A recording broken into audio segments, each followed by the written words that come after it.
10초만 한번 해볼게요. 네. 지금 말해볼까요? 네. 마이크 테스트. 마이크 테스트. 마이크 테스트.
Good afternoon, ladies and gentlemen. Welcome to the 2021 Silk Road Living Heritage Network launching ceremony.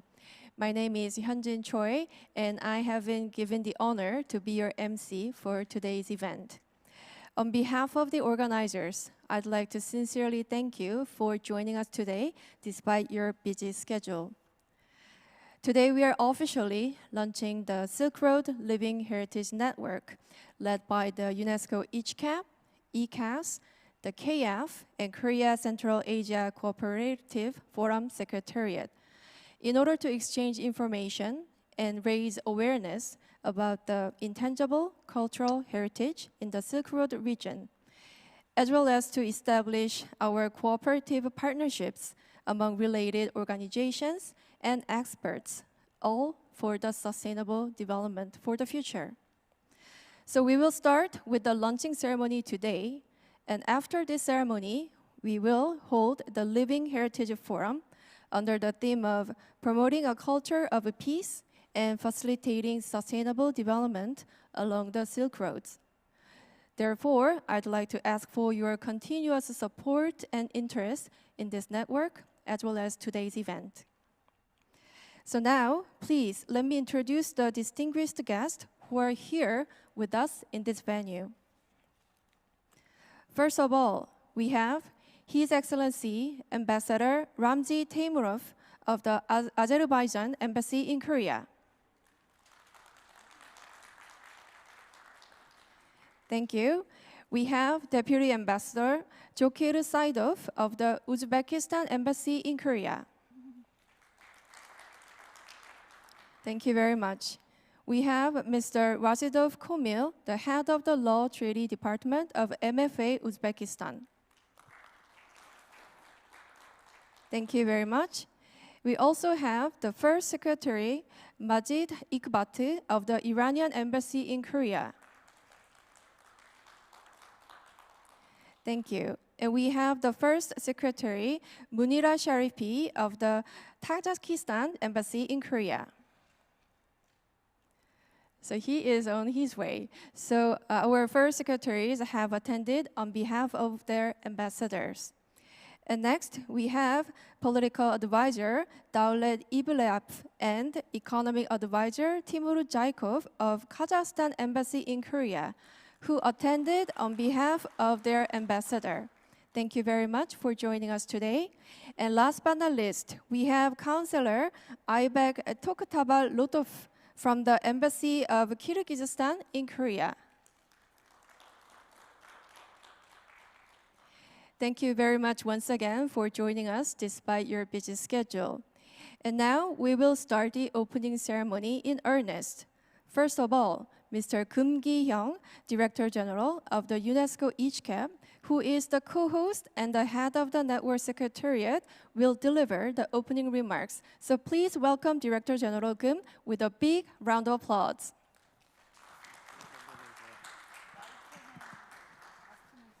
네. Excellencies, distinguished guests, colleagues, ladies and gentlemen. It gives me a great pleasure to welcome you all to the Silk Road Living Heritage Network launching ceremony today. I wish to express my gratitude to Mr. President Egan of the Korea Foundation for the tremendous support to co-host the event during the public diplomacy weeks. I wish to thank Director Dmitry Boyakin of the International Institute for Central Asian Studies for his continuous support.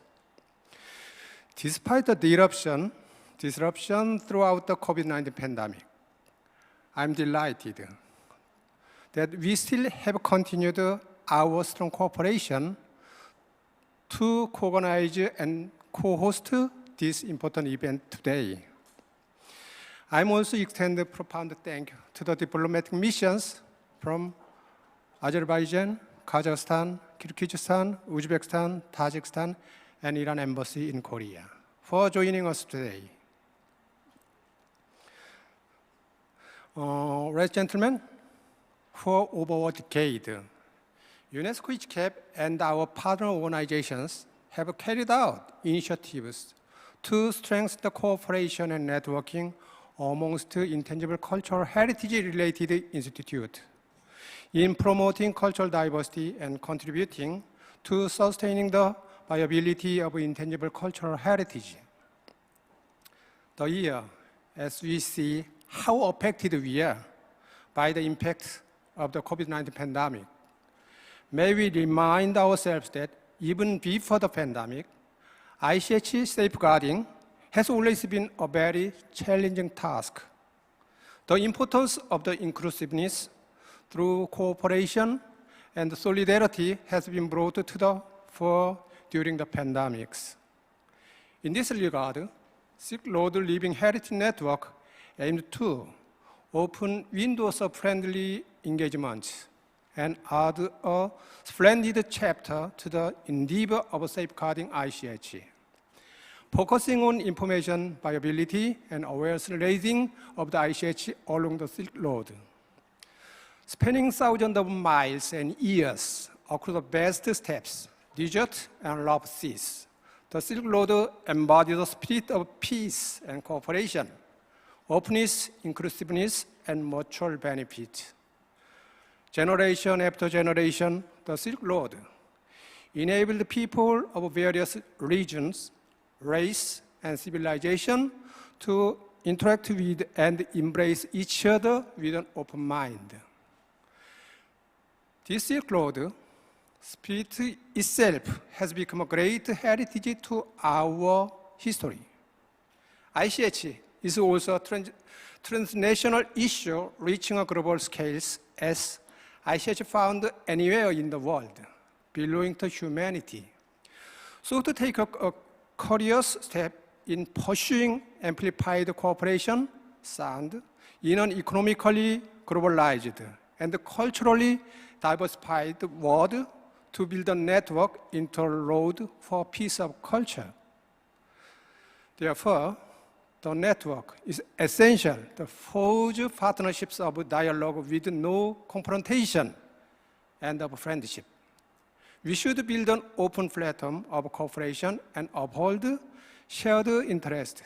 Right, gentlemen? As we come here today, this is indeed a gathering of great mind.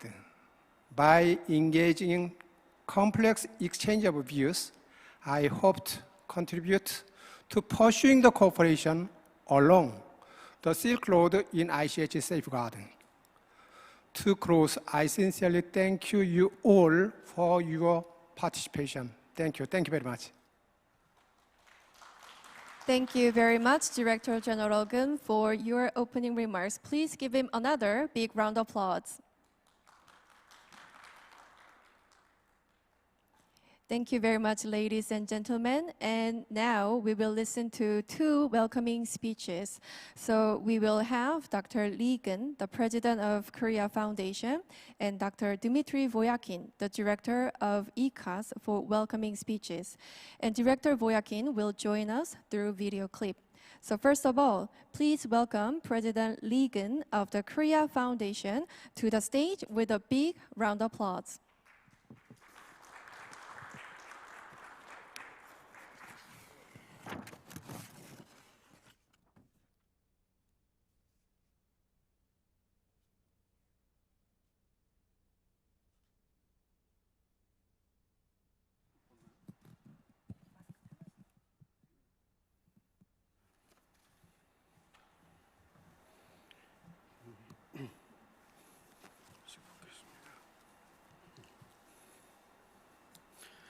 Mr. Kim Ki-hyung, Director General of UNESCO ICHCAP, Mr. Dmitry Voyakin, Director of the International Institute for Central Asian Studies, Your Excellencies, Mr. Ramzi Temurov, Ambassador of the Republic of Azerbaijan, distinguished guests, ladies and gentlemen, as President of the Korea Foundation, I'm honored to co-host this meaningful ceremony. in partnership with the UNESCO International Information and Networking Center for Intangible Cultural Heritage and the International Institute for Central Asian Studies. Please allow me to extend a warm welcome to you all today at the Silk Road's Living Heritage Network launching ceremony on the occasion of the 4th Public Diplomacy Week. The Silk Roads have a special place in our shared history. It is difficult to imagine the world today without this crucial connection between East and West. The trade that occurred along this route was worth more than just an exchange of goods.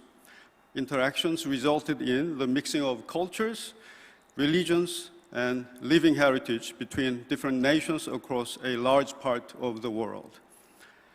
These trade routes passed through Central Asia, including the 5 countries that are members of the Korea-Central Asia Cooperation Forum, and extended to Azerbaijan, Mongolia, and Turkey.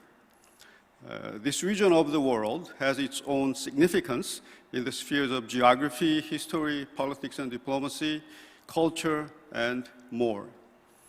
In this regard, I would like to highlight the importance of today's gathering and discussion.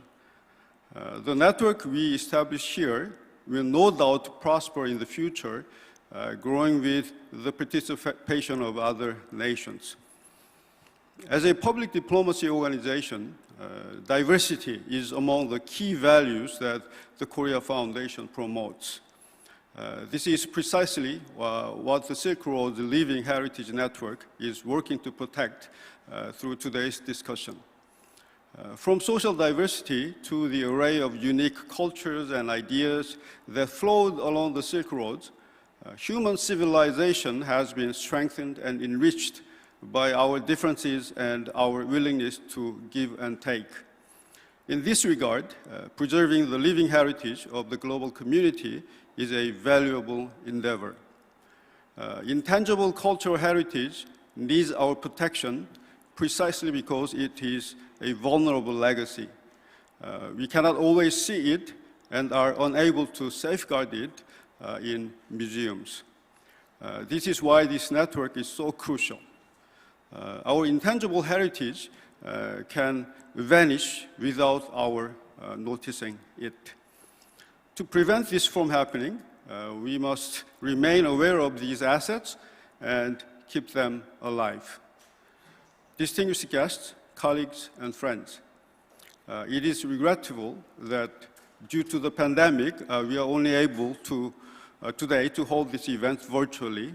Nonetheless, I hope that the next time we come together, we'll have in-person meetings. I believe that today's occasion will be a cornerstone event for the promotion of cultural diversity and the preservation of our world's intangible cultural heritage.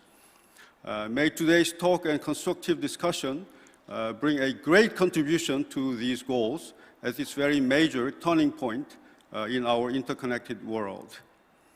On behalf of the Korea Foundation, I would like to express once again my warmest gratitude to the International Information and Networking Center for Intangible Cultural Heritage and the International Institute for Central Asian Studies for co-organizing today's event, and to all our invited experts and guests for coming together here and now. Thank you very much. Thank you very much, President Lee. And we just heard a welcoming speech from President Lee, who is making a lot of efforts for the field of public diplomacy. So that is a topic that we are celebrating this week. So thank you very much. And this time, let us meet Director Dmitry Voyakin from ICHCAS through video. Distinguished participants of the Living Heritage Forum, esteemed representatives of the Coordinating Bureau, Excellencies, ladies and gentlemen, I am truly happy and honored to deliver welcoming address for the opening ceremony of the Living Heritage Forum. Intangible cultural heritage represents values, expertise, skills, knowledge, understanding, and information sustained over time through memory and transmitted orally or through practice within a community and its neighbors, and from one generation to the next. Safeguarding intangible cultural heritage requires the transferring of knowledge, skills, and meaning. It means talking, sharing, and actively focusing on protecting the processes involved in making sure that intangible cultural heritage remains an active part of life for today's generation that they can hand over to tomorrow's. Like the land we live on and the life that it supports, we protect what we value. Through intangible cultural heritage exists everywhere, we can all agree that Silk Road is particularly rich in these regards and holds a special place for all humanity. In this respect, allow me to pay tribute to the leadership of the International Information and Networking Center for Intangible Cultural Heritage in Asia-Pacific region under the auspices of UNESCO, ICHCAP, for the tremendous efforts it has made to initiate and to support regional collaboration on Silk Road's Living Heritage Network. Our institute established close collaboration links with ICHCAP since 2010.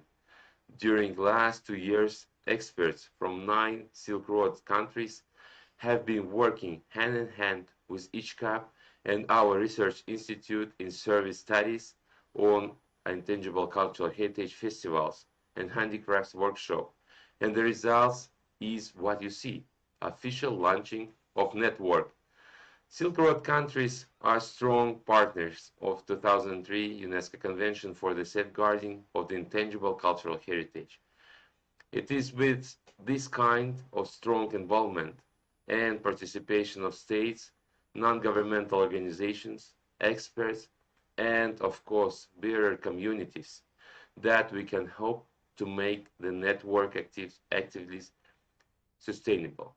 Ladies and gentlemen, culture has now been integrated in the international development policy framework with adoption by the UN General Assembly of the 2030 Agenda for Sustainable Development.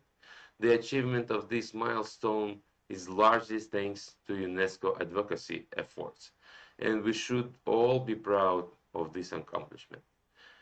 The network you are about to inaugurate today is part of a global effort to safeguard the diversity of human cultural expressions for the generations to come. For this, I wish to thank you profoundly and express my gratitude to be able to stand by your side to facilitate this work. Thank you very much. Thank you very much, Director, for sending us your warm message from afar. Thank you very much. And in order to celebrate today's official launching, many experts and leaders from across the world have sent their video messages, including Administrator Kim Hyun-mo of the Cultural Heritage Administration of Korea. So this time, let us meet them through video together. 안녕하십니까. 문화재 청장 김현모입니다. 실크로드 리빙 헤리티지 네트워크 출범을 진심으로 축하합니다. 무형유산 보호협약의 서문에 나와 있듯이 무형유산은 문화적 다양성의 원천입니다. 실크로드 리빙 헤리티지 네트워크의 출범 목적도 여기에 있다고 생각합니다. 실크로드는 동서양을 이어주는 교역의 통로를 넘어서 인류 문명 탄생에 기여한 공간입니다. 비록 지금은 코로나19로 거리상 떨어져 있지만 실크로드를 왕래하던 옛 인류처럼 소통과 교류를 통해 위기를 극복하고 있습니다. 오늘 출범하는 실크로드 리빙 헤리티지 네트워크는 문화를 통한 국제적 소통과 연대 강화의 촉매가 될 것입니다. 앞으로도 네트워크에 참여한 기관과 회원국들이 다양하게 협력해 무형유산 보호와 문화 다양성 증진에 기여하기를 기대합니다. 끝으로 네트워크 출범을 위해 힘써주신 금기영 아태 무형유산 센터 사무총장님, 디미트리 보야킨 국제아시아학 연구소장님, 이근 한국국제교류재단 이사장을 비롯하여 실크로드 번역 국외 회원국 여러분께 다시 한번 감사드립니다.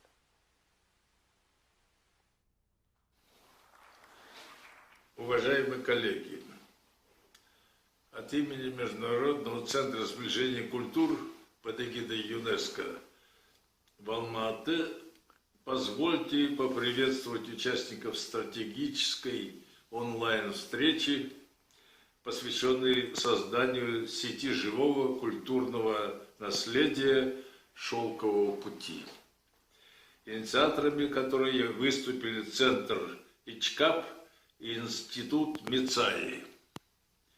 Великий Шелковый путь был уникальным пространством сосуществования, диалога и сближения самых разных культур и религий, как кочевых, так и оседлых, являясь аллегорией, историческим воплощением сближения культур. Благодаря Шелковому пути сформировалась значительная часть культурного ландшафта и наследия, с которым народы, населявшие эту землю, вышли в новое время. Поэтому изучение Великого Шелкового пути с помощью новых инструментов представляется нам важным делом и содействие укоренению мышления людей принципов, лежащих в основе мандата ЮНЕСКО и являющимся краеугольным камнем мирного, равноправного сосуществования различных человеческих общностей вне зависимости от расовой, этнической или религиозной принадлежности. Рад, что это мероприятие проходит в рамках Международного десятилетия сближения культур 2013-2023 год. И надеюсь, что работа данной сети будет способствовать сохранению и приумножению наследия Великого Шелкового пути. Спасибо за внимание. 안녕하십니까. 유네스코 한국위원회 사무총장 한경구입니다. 오늘 유네스코 아태 무형유산센터와 한국국제교류재단, 한중앙아시아 협력포럼 사무국, 국제중앙아시아학연구소가 공동으로 실크로드 리빙 헤리터지 네트워크를 출범하게 된 것을 진심으로 축하드립니다. 실크로드는 예로부터 동서양 교역을 통해 문화 간 교류가 이루어지는 길이었습니다. 이 길을 통해 동양의 제지 기술이 서역으로 넘어가 지식 보급에 기여했고 불교 경전이 전해져 불교가 널리 전래되기도 했습니다. 이렇듯 실크로드는 장대한 문명 교류의 공간이었습니다. 그런 의미에서 실크로드 지역의 살아있는 유산을 보호하기 위한 네트워크를 구축하고 정보를 교류하며 협력하는 일은 매우 중요한 일입니다. 특히 이번 2021 리빙 헤리터지 포럼의 주제인 실크로드 지역 평화의 문화와 지속가능 발전을 위한 무형유산 협력과 같이 실크로드의 무형유산 네트워크가 이 시대의 당면 과제들을 해결하기 위해 함께 머리를 맞대는 것은 무척 고무적입니다. 앞으로 실크로드 리빙 헤리터지 네트워크가 실크로드 지역의 무형유산을 보호하고 관련된 문화 간 교류와 이해, 문화 다양성을 증진하며 지속가능 발전을 달성하는 데 크게 기여하기를 기대합니다.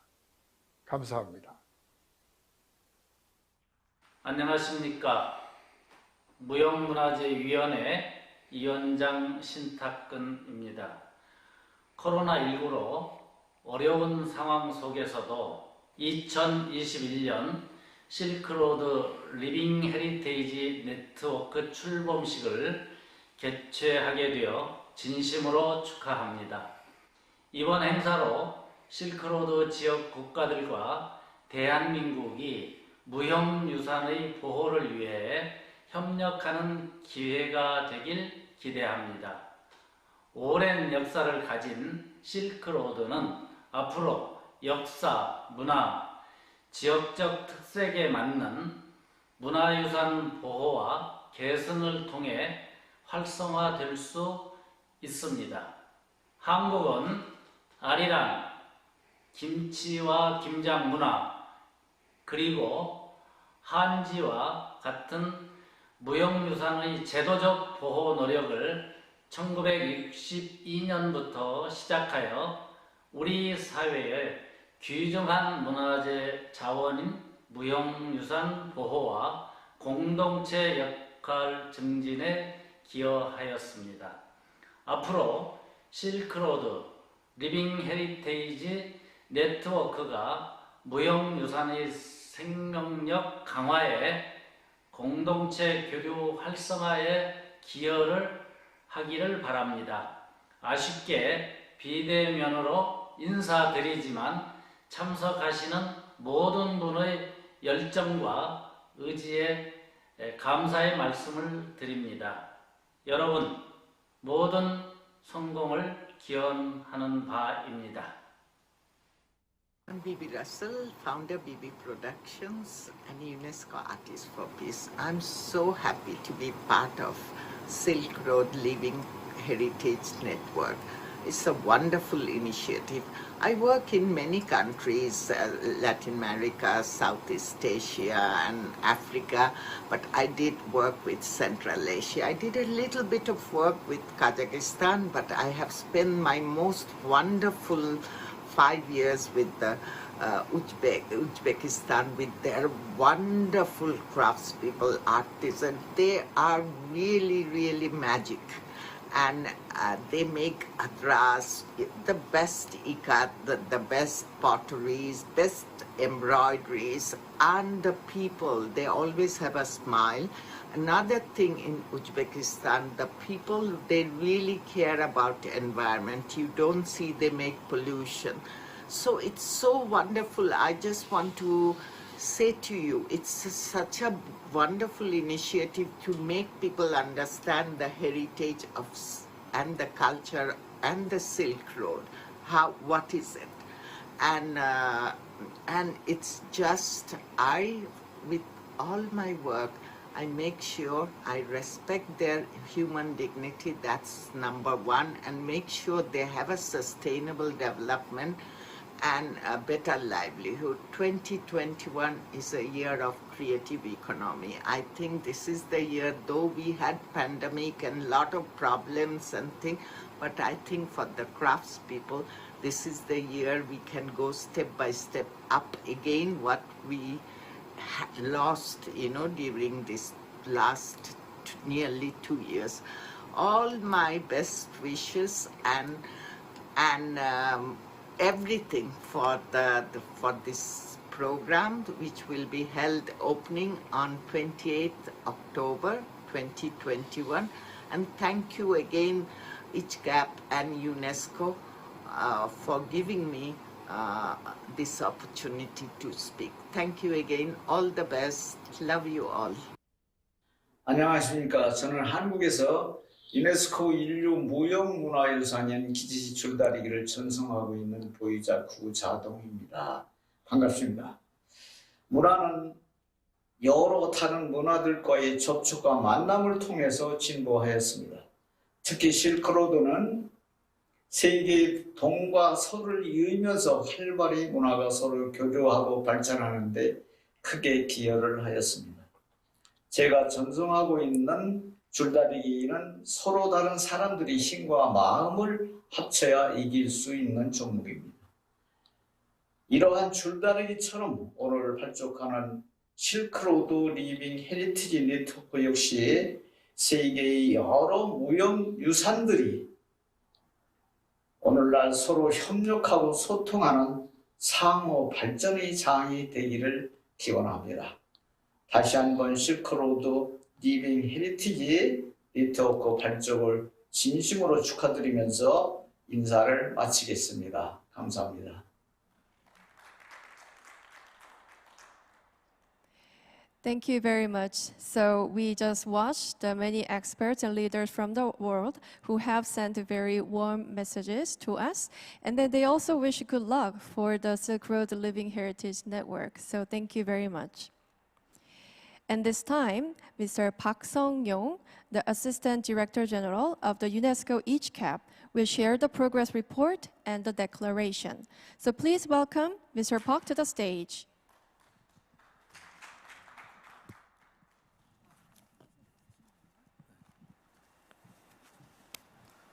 Good afternoon. To begin with, I would like to present our progress report. The following is based on experiences and achievements obtained from the collaborative work of UNESCO ICHCAP in the living heritage field in Central Asia for the last decade. In 2019, a memorandum of understanding to revitalize Silk Road's living heritage was signed between UNESCO ICHCAP and Uzbekistan government to start the process of developing the network. In 2020,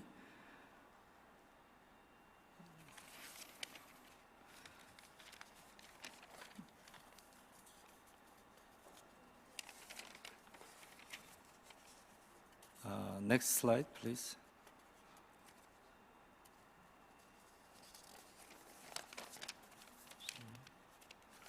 In 2020, UNESCO ICHCAP and IICAS conducted a survey project related to establishing intangible heritage festivals and networks targeting 9 key countries in the Silk Road region, namely Azerbaijan, Iran, Kazakhstan, Kyrgyzstan, Korea, Mongolia, Tajikistan, Turkey, and Uzbekistan.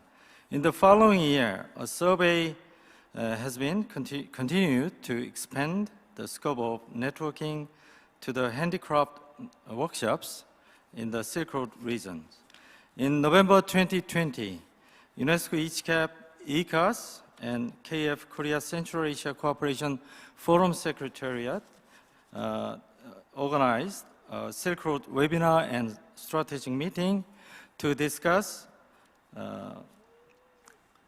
the establishing a network in the Silk Road region. And the meeting, in this meeting, unanimously recommended to establish the network during the time of 2021. From March to September 2021, a preparatory committee composed of international experts convened 5 times to determine preparation tasks related to establishment and operation of the network. In early October 2021, UNESCO National Commissions of the 9 founding countries recommended members of the Coordinating Bureau of the network. In accordance with the Coordinating Bureau's consensus, a network will be launched with the membership of ICHCAP festival institutions along the Silk Roads. Here is the declaration of the network. On behalf of all the network members and partner institutes in the Silk Road region, UNESCO ICHCAP declares the official inauguration of the Silk Road's Living Heritage Network as of 28th October 2021. Through network activities for the Silk Road area, we'll work together to spread cultural peace through a living heritage network, achieve sustainable development goals through living heritage exchange and cooperation, respect the spirit of 2003 Convention, and strengthen the role of the living heritage community, reinforce open cooperation and information sharing in networking operation, facilitate creative and cultural development through visible and substantial living heritage cooperation. Thank you.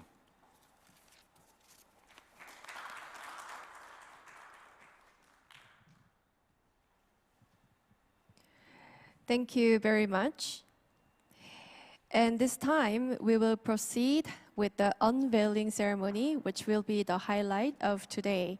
So those who are invited for the ribbon cutting ceremony, please come up to the stage when your name is called. So I will call our VIPs one by one.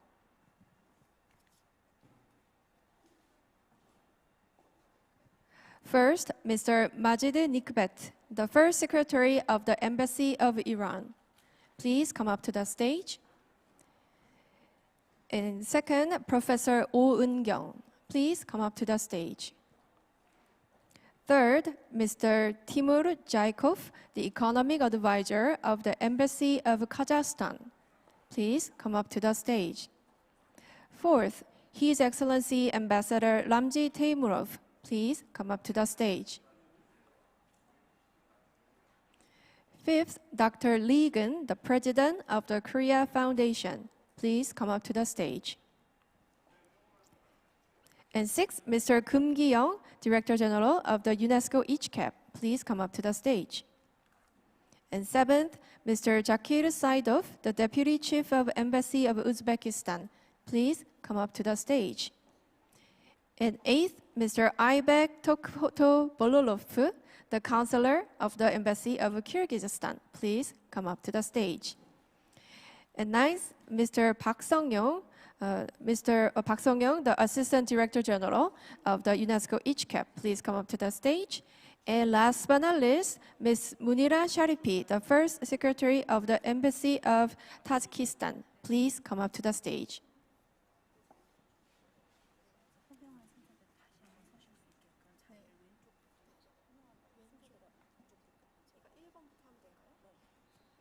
So we are getting ready for the ribbon cutting ceremony, and I will call the name of our VIPs who will participate in the unveiling ceremony again.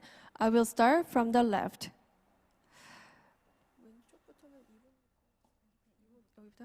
I will call again the VIPs. Mr. Majid Nikbet, the First Secretary of the Embassy of Iran. Professor Oh Eun-kyung from Korea. Mr. Timur Jaikov, the Economic Advisor of the Embassy of Kazakhstan. His Excellency Ambassador Ramzi Teymurov. Dr. Lee Gun, President of the Korea Foundation. Mr. Kim Gi-young, Director General of the UNESCO ICHCAP. Mr. Zakir Saidov, Deputy Chief of Embassy of Uzbekistan. Mr. Aybek Tokhoto Bololov, the Counselor of the Embassy of Kyrgyzstan. Mr. Park Sung-yong, the Assistant Director General of the UNESCO ICHCAP. And last but not least, Ms. Munira Sharifi, the First Secretary of the Embassy of Tajikistan.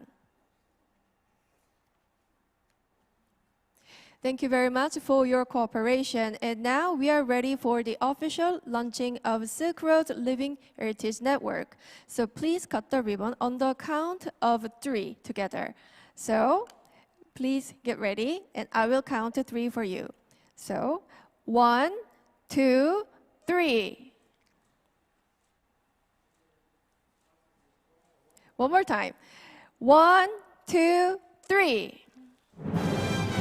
Thank you and congratulations. Thank you very much. Thank you very much, distinguished guests. And we will now take a commemorative photo. So we will get ready for the photo.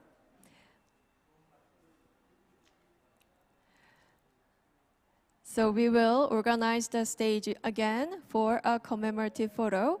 So please hand over the gloves and scissors to our staff members. Thank you very much. Could you please go back to the position that you were at for the ribbon cutting ceremony? No, we are going to take a photo before going down from the stage, so, but please line up once again as we did for the ribbon cutting ceremony. And then could you move a little bit to the middle? Thank you.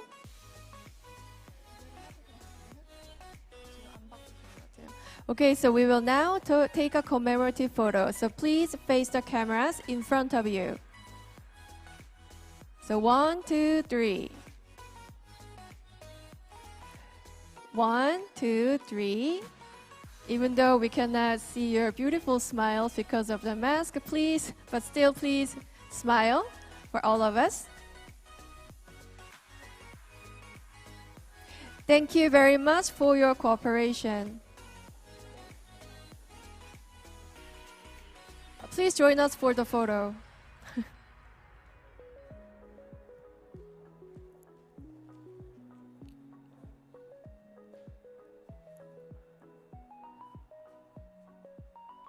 Thank you for joining us, and let us take a photo once again. So 1, 2, 3. So please look at the camera that is in the middle. And please smile. Thank you very much. Thank you very much for your cooperation. And now you can return to your seat. Thank you very much.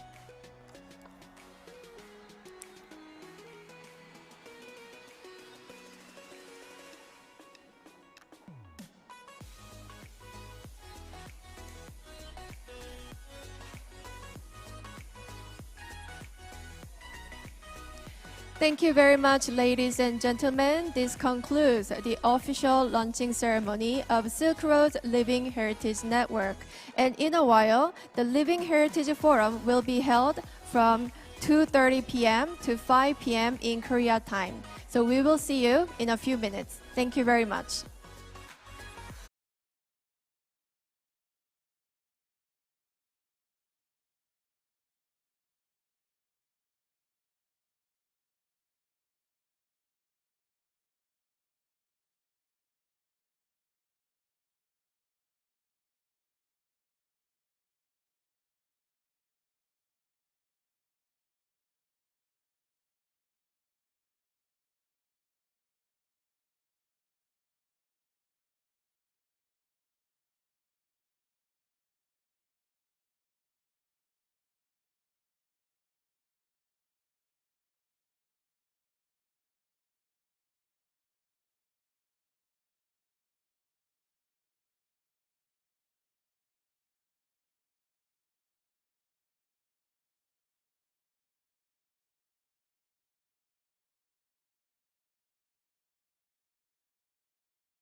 gathering is towards promoting a culture of peace and achieving the sustainable development of the living heritage along the Silk Road. It's a very long sentence, but nevertheless, let me, before the starting our session, maybe briefly introduce you share some information concerning some notions regarding which appears in our title.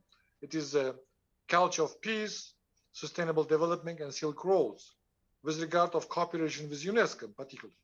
So let's next slide, please. So the culture of peace idea, actually, next slide, being appeared actually in the public space. Next slide, please. In 1986 in Peru, one learning material being prepared by, I think, Mr. McGregor. He was prepared this training manual for the schools on it's called Culture of Peace for peaceful coexistence of different cultures and cultural diversity, respect of different cultures. Next slide, please. And then later on, UNESCO, inspired by this learning kits, learning tool, being created the program Culture of Peace as an integrated approach for peace building as contribution of organization to UN actions in the peace efforts.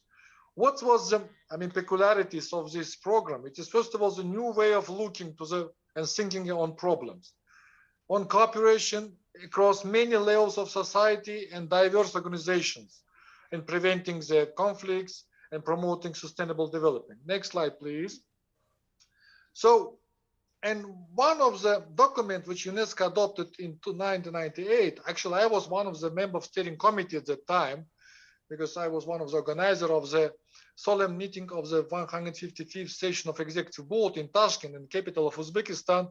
UNESCO adopted this Tashkent Declaration on Culture of Peace and UNESCO action in member states. Next slide, please. And it was concrete measures and actions.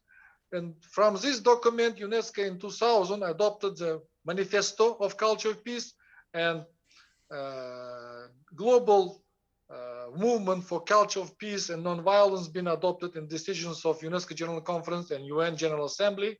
It was a decade program. And what of the maybe important that during this decade, next slide, please. During this decade, next slide, please. Two very important documents being adopted by UNESCO and international communities. First one, it's in 2001, it's a Declaration on Cultural Diversity.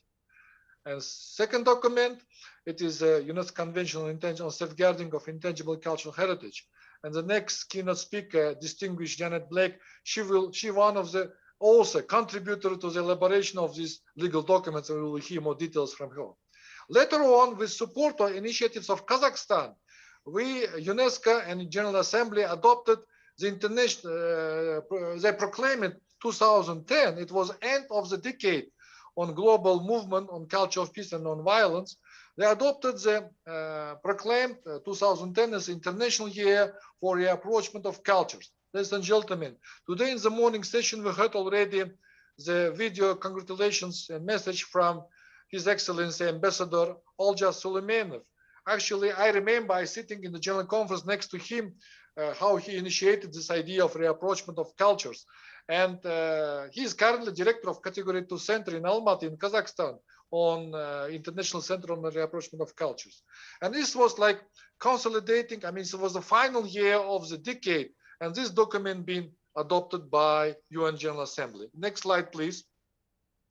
And what was the major themes of the International Year? I just counted maybe, just provided four maybe very important directions. It's promoting of reciprocal knowledge of cultural, ethnic, linguistic, and religious diversity. Building a framework for commonly shared values. Strengthening quality education and building of intercultural competences. And fostering dialogue for sustainable development. Next slide, please. And one of the developing of these programs within many international organizations, including UNESCO, lead to the proclamation of the decade for reapproachment of cultures by UN General Assembly in 2013 until next year. So it is very timely that we're creating our network within the framework of International Decade for Reapproachment of Cultures. Next slide, please. So what was the maybe important of this decade, maybe holistic view? It is a new articulation between cultural diversities, which anticipates local values with universal values.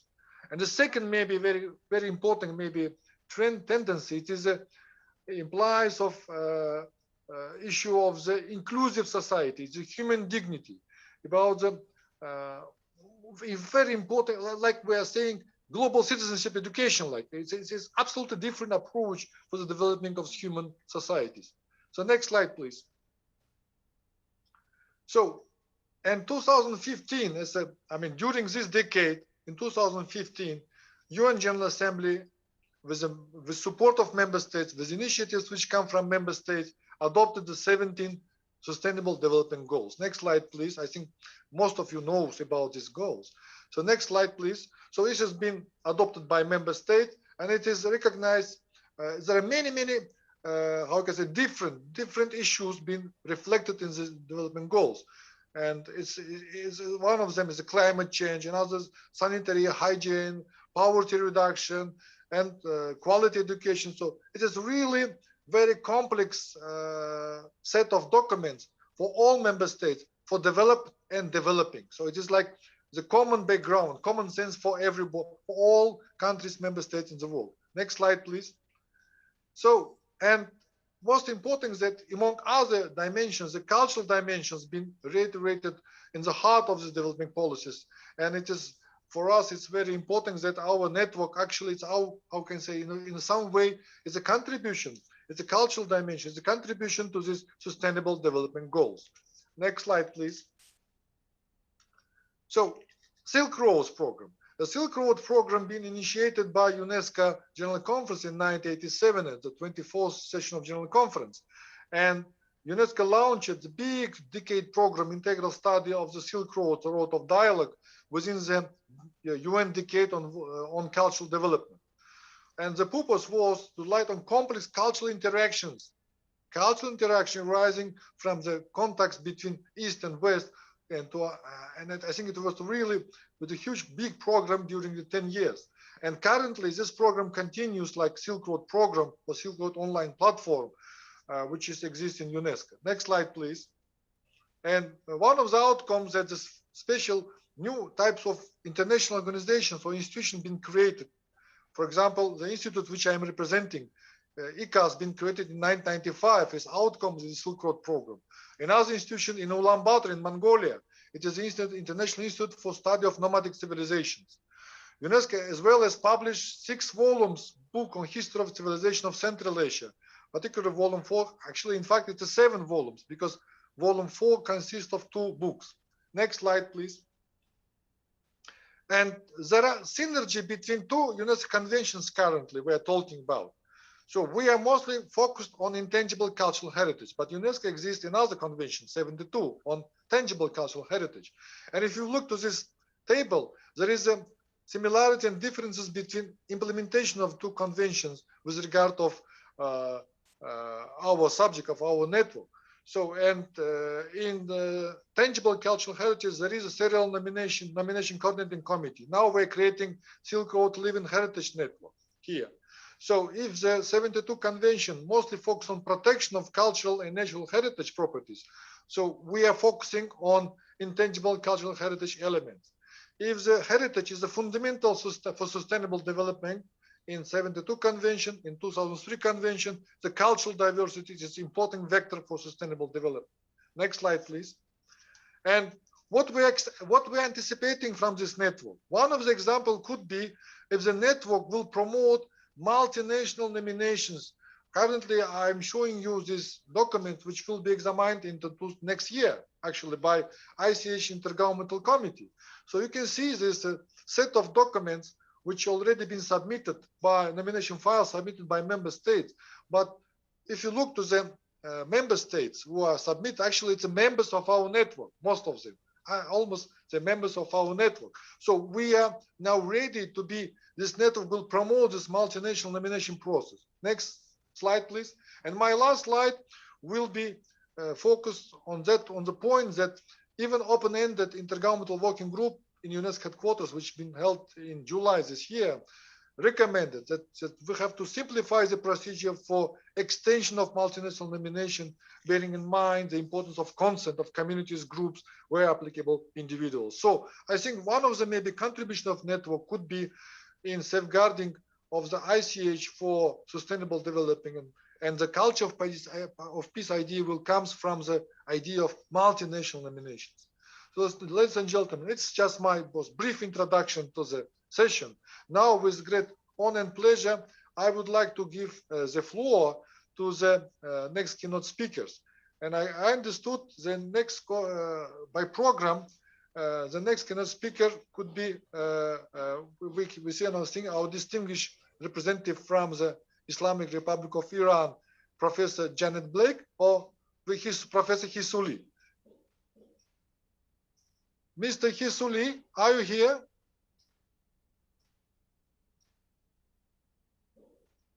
So maybe the organizer is still working on looking after Hisuli. Maybe Ms. Janet Blake, maybe you will start, maybe if you're ready. So with great pleasure, I'm giving the floor our distinguished contributor, Ms. Janet Blake, who is actually one of the key. 한양대학교 문화인류학과. Oh, okay, so Mr. Hisuli is a parent. Mr. Hisuli, so he's a brief CV. I could just show you that it's on the screen. You can see the brief biodata of the Mr. Hisuli. He's a very prominent scholar in the Republic of Korea and the professor of the Department for Cultural Anthropology in the Nanyang University in Korea. Mr. Hisuli, you have the floor, please.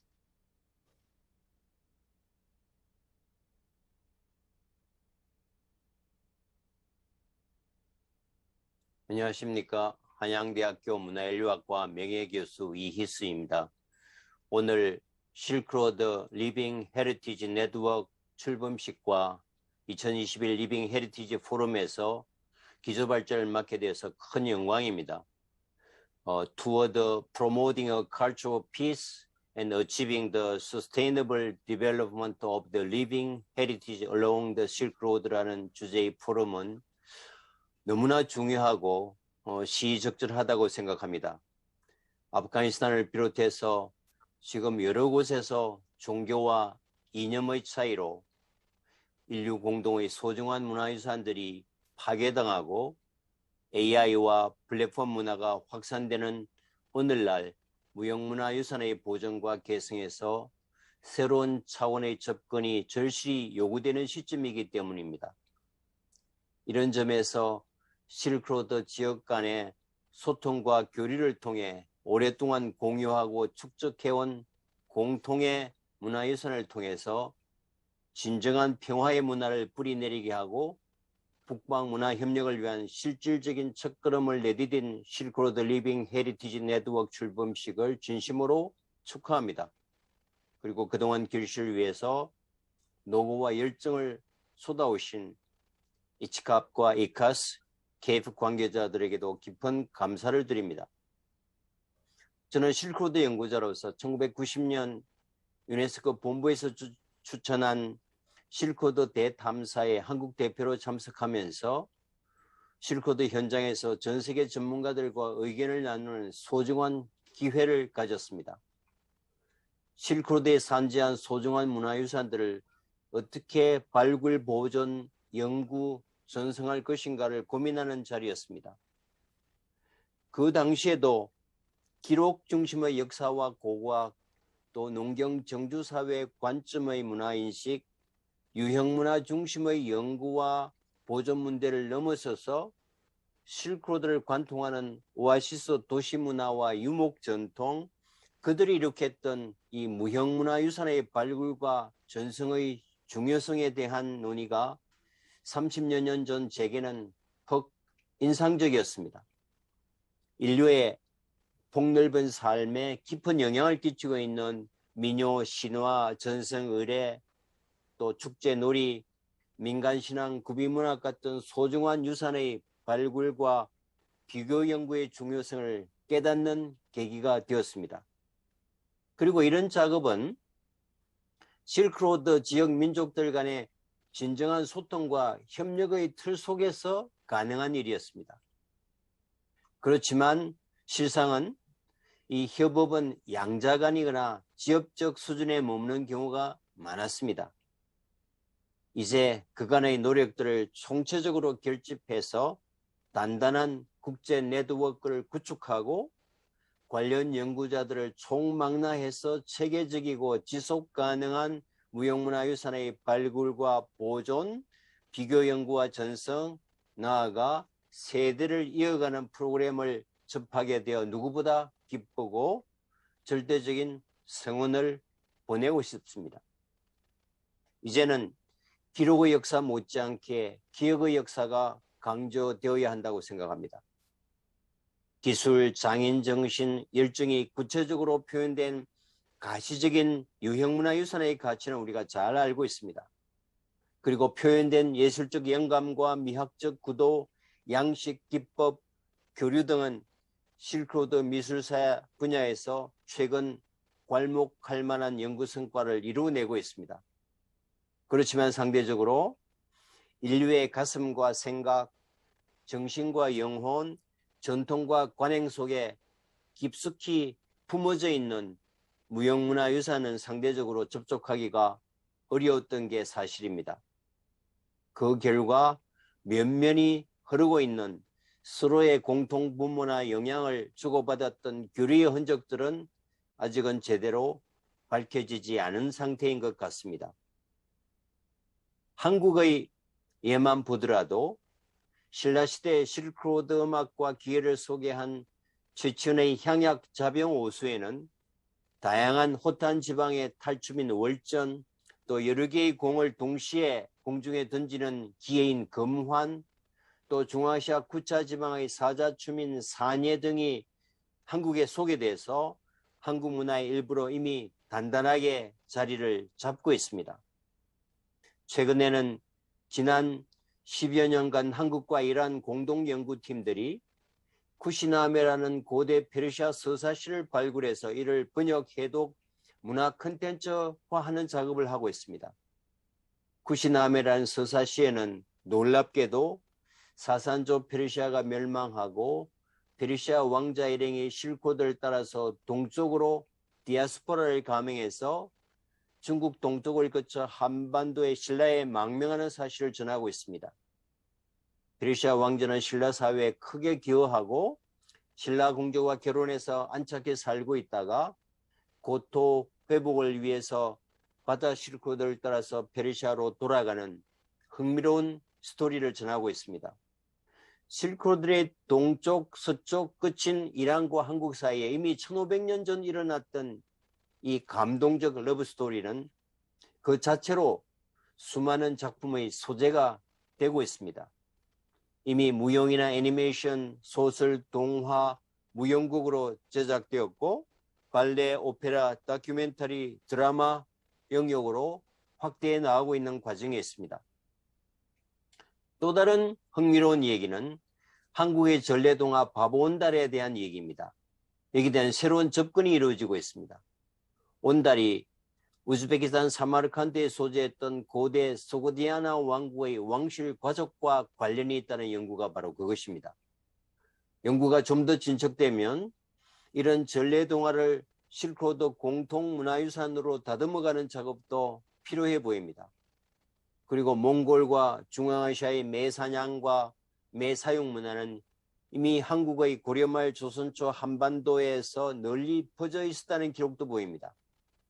조선왕의 명령으로 응방, 즉 매관청을 설치하고 전국에 좋은 매를 사육하고 훈련시키는 전통이 있었음을 자료를 통해서 확인할 수 있습니다. 현재 진행 중인 또 다른 연구는 한국의 전래동화인 흥부전이 우즈베키스탄의 황금수박과 그 연원과 구성을 함께한다는 점입니다. 한국의 한 저명한 경제학자는 흥부전의 핵심 메시지인 착한 사람이 부자가 될 수 있다는 가르침을 모델로 해서 한계에 도달한 천박한 물량적 자본주의에 대신하는 새로운 경제학 이론을 정립하는 연구를 하고 계십니다. 전래동화라는 실크로드 무형문화 유산에 착안해서 소셜 리스폰시빌리티, SR 자본주의라는 미래의 새로운 경제 모델을 만들고 있다니 참으로 놀라운 일이 아닐 수 없습니다. 그것은 소통과 융합, 나와 다른 생각, 다른 가치를 존중하는 문화 용광로를 통해 항상 글로벌 아이디어와 새로운 삶의 방식을 배태했던 실크로드 정신의 21세기적 재해석과 발현이라는 점에서 기대하는 바가 매우 큽니다. 바로 실크로드 무형문화유산 네트워크가 필요한 이유이죠. 실크로드라는 문명의 용광로를 공유하면서 2000년 이상 서로에게 직간접적인 영향을 주고 공동의 유산으로 개성 발전시켜온 무형문화유산의 가치와 본질들을 보다 체계적이고 지속 가능한 시스템과 네트워크를 통해 발전시키고 다음 세대들에게 전승해 가겠다는 목표를 적극적으로 지지하고 성원합니다. 세상은 갈수록 좁아지고 수많은 선들이 모여서 하나의 단단한 소통의 채널로 일원화되어 가고 있습니다. 동시성과 공유성이 인류 역사상 어느 시기보다 확장되고 일상화된 시대를 맞았습니다. 한편 확장된 동시성과 공유성은 지나친 경쟁과 갈등으로 이어지면서 최근의 코로나 팬데믹에서 경험하고 있듯이 인류 사회는 고립과 배제, 혐오와 자기 중심성의 성향도 강해지고 있습니다. 이런 시기에 무형문화유산 네트워크가 소중한 전통과 의례, 또 축제와 신화사의 공통 요소를 극대화 보편화하면서 진정한 소통과 평화의 플랫폼이 될 수 있으리라 기대합니다. 그것은 1990년 유네스코가 실크로드를 로드 오브 다이얼로그 개념에서 출발했지만 한 세대가 흐른 오늘 리빙 헤리티지 네트워크 구축을 통해서 컬처 오브 피스 산실로서 실크로드를 새롭게 열어가는 의미 있는 또 다른 출발일 것입니다.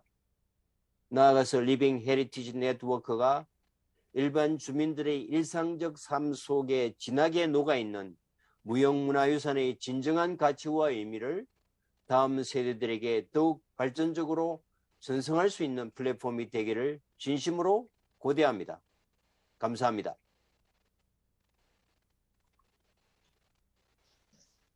감사합니다, 프로페서 희솔이. 안녕하십니까. 한양대학교 문화인류학과 명예교수 이희수입니다. Thank you very much, Professor Hisuli.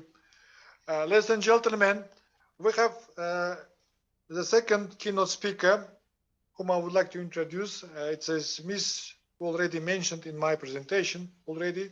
It's Mrs. Dr. Janet Blake. She's the Associated Professor of the Human Rights Law in Shahid Beheshti University in Tehran. And I think I will request organizers, maybe they will put on the screen like brief bio or bio data of the Professor Janet Blake. But I would like to mention that during the preparation of the feasibility studies on the 2003 conventions on safeguarding of intangible cultural heritage, we appreciate very much great contribution which comes from the Ms. Janet Blake. So now, Ms. Janet Blake, you have a floor, please. Thank you very much. You can hear me okay? Yep. I would like my slides to be put up, please, because I'm going to be speaking. Thank you very much for that. Before I start, I just want to thank ICHCAP and IICAS for first organizing this network and this meeting, and also for giving me the honor to speak to you today, and it is an honor, and also the Korea Foundation for their role in this project. Since I'm sure many of you will be sharing today your own experiences of specific ICH on the Silk Roads, I'm not going to speak too much about that. Rather, I'm going to place the fundamental values of the 2003 convention and of ICH, Intangible Heritage itself, within a wider international policy context, particularly the values of peace, tolerance, respect, and these values through cultural diversity. And I think that is now my first slide, yes. So the question, what is a culture of peace? A culture of peace is essentially first about the human security that we all need in our lives. And through that human security, having the food, the shelter, the physical security, the psychological security, etc., we can reach a condition of mutual respect and tolerance. Next slide, please. Thank you. And I believe that intangible heritage can be a really strong basis for this, that it provides not only the fundamental values within the Convention of Mutual Respect, but it also plays an important role in preserving natural resources, ensuring, therefore, the viability of the ways of life of many communities along the Silk Roads and worldwide. And importantly, the adaptability that it gives communities to respond to new challenges, which we have seen over the last 18 months to 2 years, particularly. Next slide, please. And this is going back in history, of course, to the UN Charter, just to remind us that, you know, the founding principles also of the UN altogether are peace as a guarantee of security, and this idea of tolerance and mutual understanding again coming through. So this is the basis. Next slide, please. The basis on which, of course, UNESCO's contributions have been made. And I just want to, you know, obviously right up at the front in the constitution of UNESCO, we see this idea of building peace in the minds of, well, in those days it was men, these days it's men and women and others. And that particularly, however, I would like to focus on the second, the principles of international cooperation, cultural cooperation, 1966, which let us remind ourselves is also the year that the two main human rights conventions were adopted on civil and political and economic social rights. And I think that's significant because here what we're speaking of is this idea that all cultures have their own value and should be equally respected. And this, of course, is a fundamental value of cultural diversity. And that then is the foundational idea of the 2003 convention. So you see how all of these link together, and that idea of giving equal value to all cultures and therefore respect is what lies at the basis of tolerance, mutual respect, and dialogue, which is what we're talking about today. Next slide, please. Now, sometimes there are those who question the value of cultural diversity as being something that may divide nations and even attack the identity of the nation. But I think all of us are agreed that it is essentially a positive value. But I think also it's important for us who do believe that we are aware that there are other positions out there, and we work towards really showing and demonstrating that positive value of cultural diversity, particularly in terms of how it both speaks to individual identity, which of course is about human dignity, and at the same time, through the cultural specificities of each intangible heritage element, for example, but at the same time, that it also speaks to some shared humanity. And I think, you know, this is the dialogue that's not just between people, but it's actually the dialogue that occurs between intangible heritage elements as well.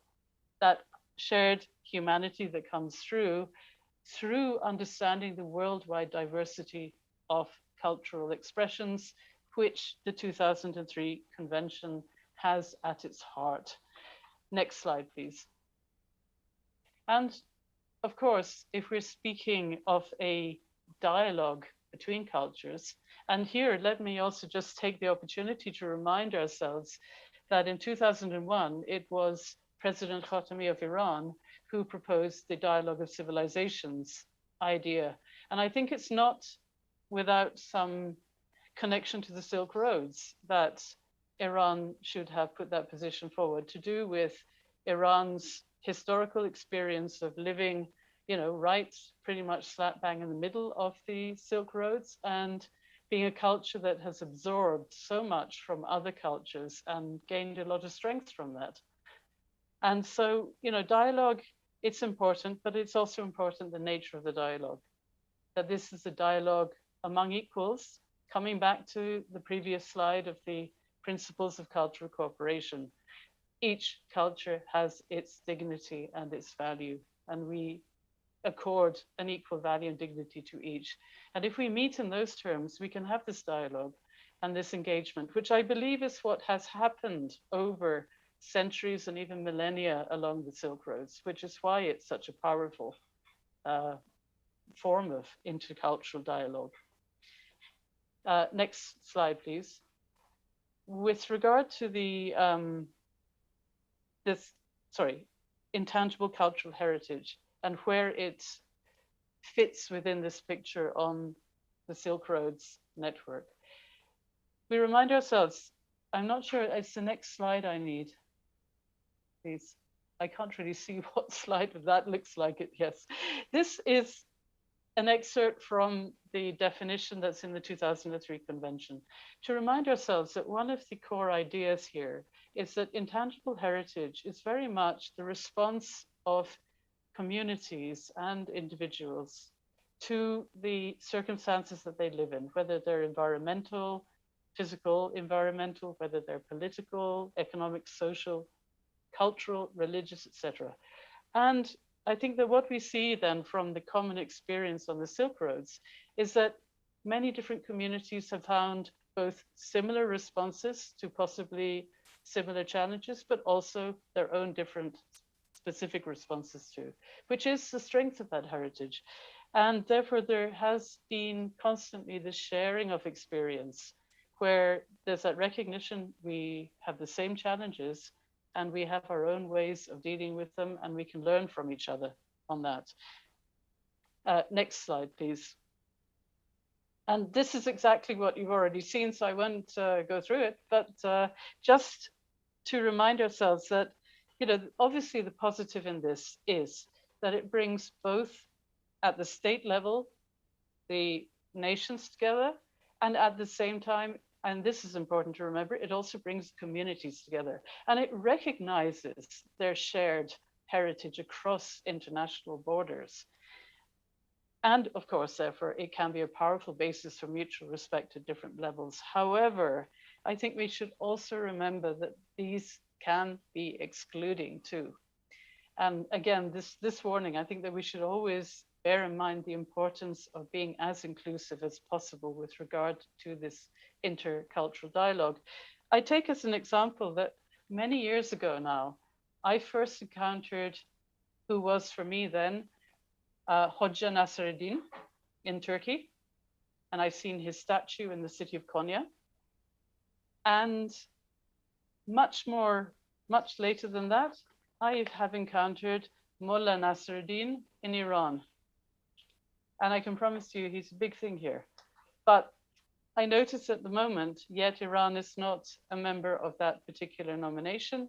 And so I hope that this, opening up of making it easier to join them in the future, Iran will become part of that. And I'm not trying to pose this as a negative, rather to say, always let's bear in mind the openness and the porous nature of our intangible heritage and its borders, and be as inclusive as we can be. So a culture's strength lies in its ability to engage with and to absorb other cultures.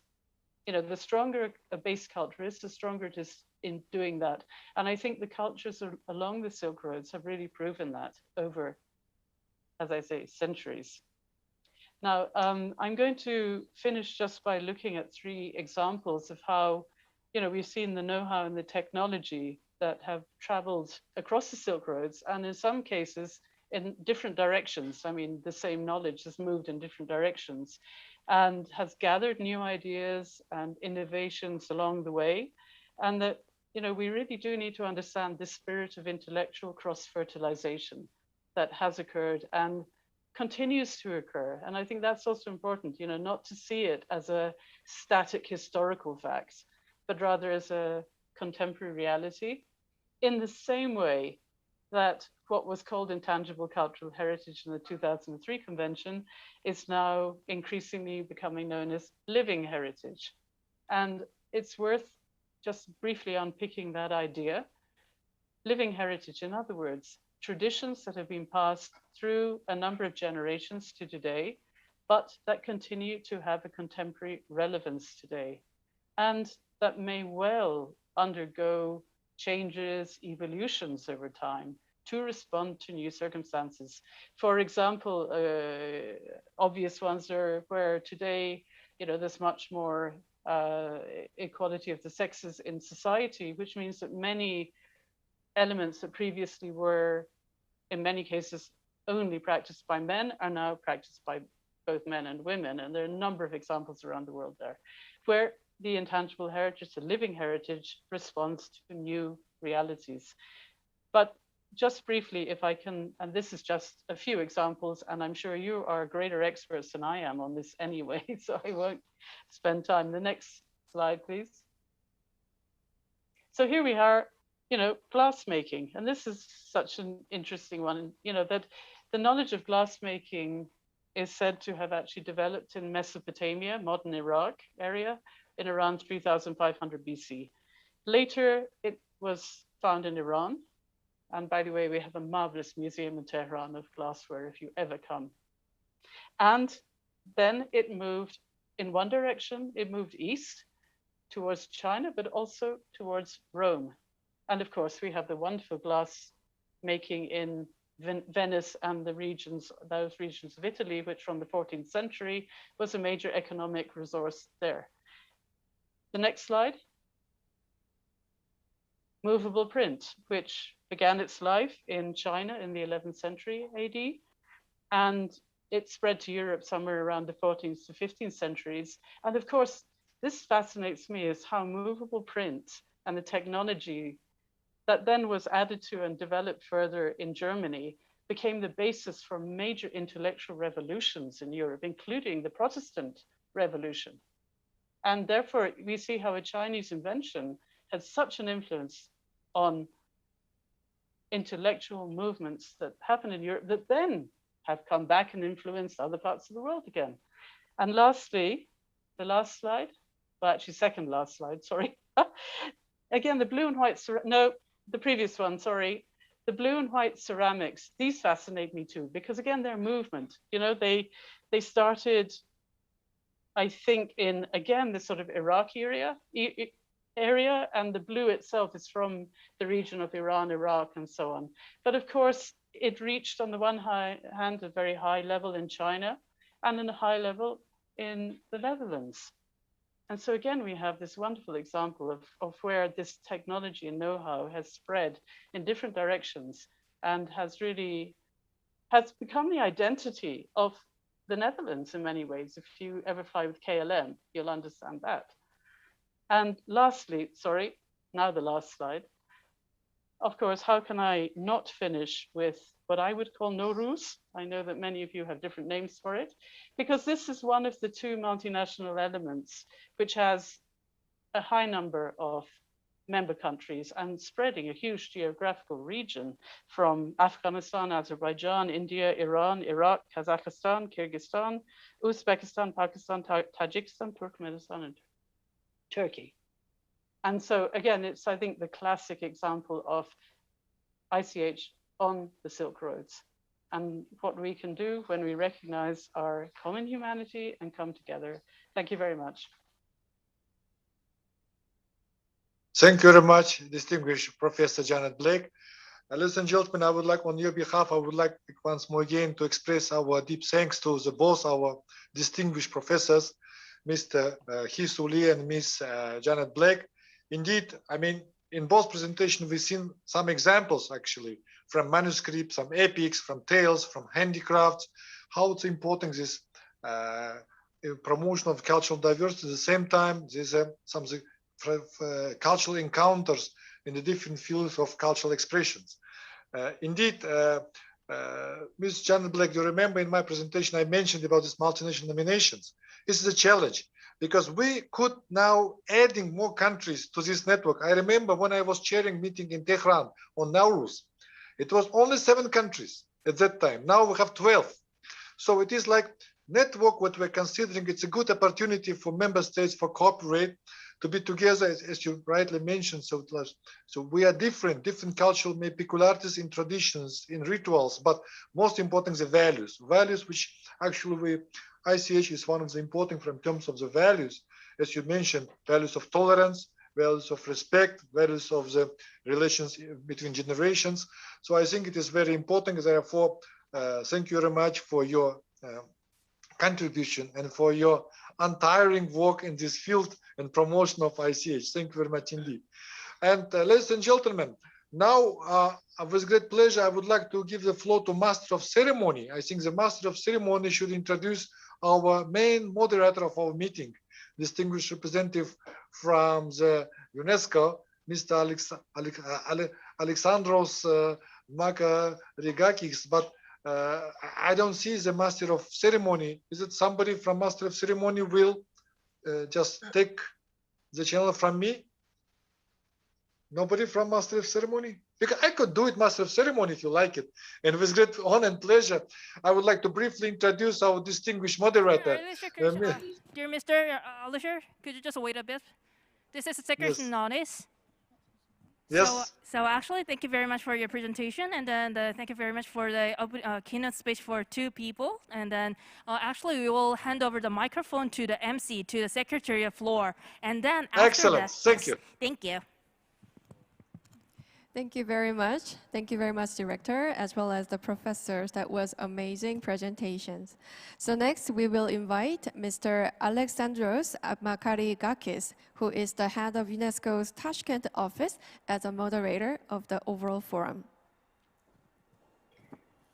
Thank you very much, Ms. Master of Ceremonies, ladies and gentlemen, distinguished guests, experts.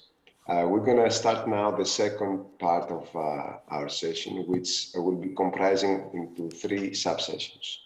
We'll hear presentations from experts from different countries, 9 in total.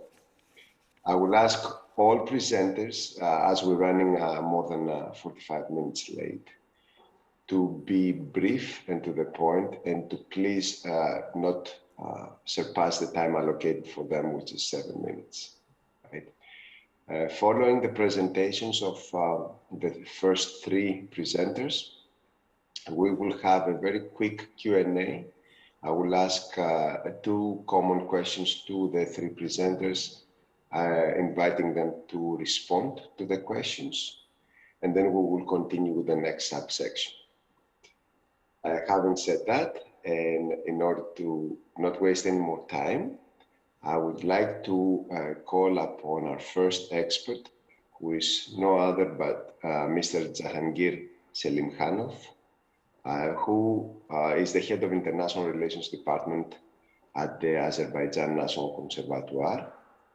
He is, of course, a UNESCO Intangible Cultural Heritage expert, and presently he is the elected president of the Administrative Council of the International Foundation for the Promotion of Culture, the Secretariat of which is with us in UNESCO Paris. The floor is yours. Thank you. Hello, everybody. I decided to bring to the floor for discussion some points which are of a general nature. Somehow, many of them were already addressed in the inaugural speech, in the opening speech by Dr. Janet Blake. So I'm somehow satisfied that the points which I raise are not concerning only me, only myself. So I expect that in the future we will we will have discussions of these points. A long way of research, public debates, and awareness-raising activities had culminated. Please put another slide. This is the next slide, please. Had culminated in the adoption of the UNESCO Convention on the Safeguarding of the Intangible Cultural Heritage in 2003. It has set the categorical and conceptual framework for approaching the vast layer of cultural expressions of the peoples and communities across the world, not adequately articulated hitherto. Almost 2 decades passed since then, and during this period, the environment for ICH across the globe grew more volatile and complex. In the view of these complicating conditions, we need to analyze our common achievements and throwbacks in supporting and promoting ICH in order to seize opportunities more effectively and develop an adaptive, agile strategy execution. Please, next slide. And sorry, maybe even next one. Below are just a few short notes which could not pretend to disclose the solutions, but rather to pinpoint the challenge areas requiring our joint reflection and actions. The first one, ubiquitous presence of new digital communication channels, including rapidly growing segment of social media, makes the safeguarding of traditional worldviews, mindsets, beliefs, behavior patterns, lifestyles, even more problematic. At the same time, much more people have got now access to experiencing empathy and fascination with cultures which are not innate for them, sometimes are very remote from them geographically. And by practicing these inherited cultural elements, these new adepts could increase the number of so-called bearers. Or the question is, or maybe not, because they are only partly involved in transmitting some particular cultural element. Please, next slide. Mass migrations caused by armed conflicts, poverty and lack of jobs, human rights violation, etc., create multiple situations where traditional identities are getting confronted or clashed or coexisted. How the ICH elements got enlivened in these dispersed non-aggregate states. Next slide. The notion of identity is determinant in justifying any ICH element. Hence, it is accepted as a guiding principle for verification of integrity of some cultural expression. My question is how this works in regard to multi-layered complex identities of cosmopolitan urban nomads when we couldn't, let's say, compartmentalize somebody's identity into one determined, let's say, taxonomy. Next slide, please. One of the basic definitions of ICH is that it is something transferred from generation to generation in some definite region or area.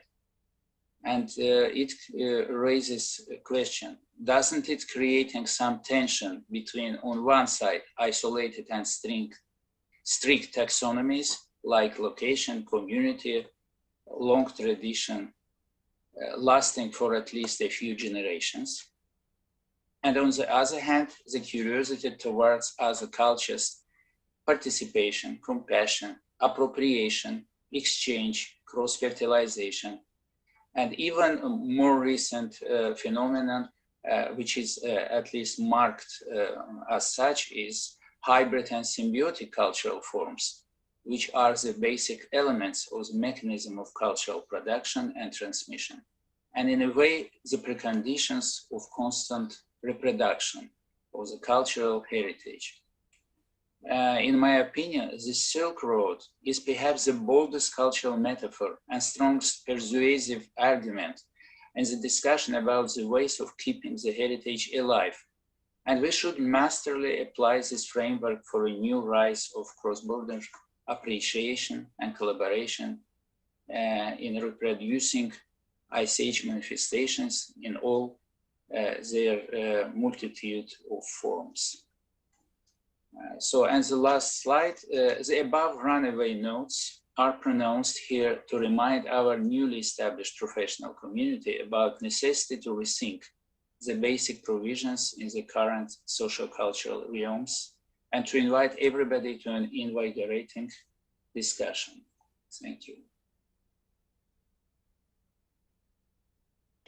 Thank you very, very much. I'm sorry, I was muted for this excellent presentation and excellent questions being put forward to be answered.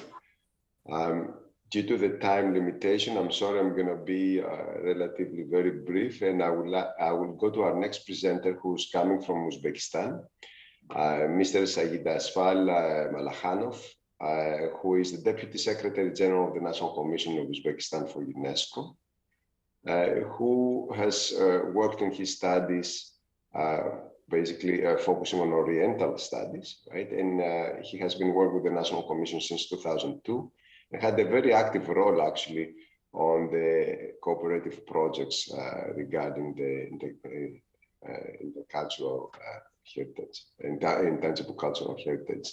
So, Mr. Malakhanov, the floor is yours. Thank you, Mr. Moderator. Please, can you show my presentation on the screen?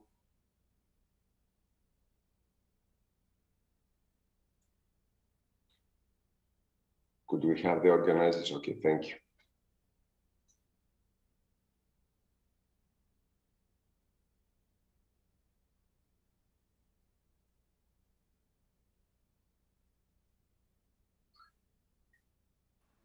Let me express my gratefulness to ICHCAP and IICAS for organizing this very important event.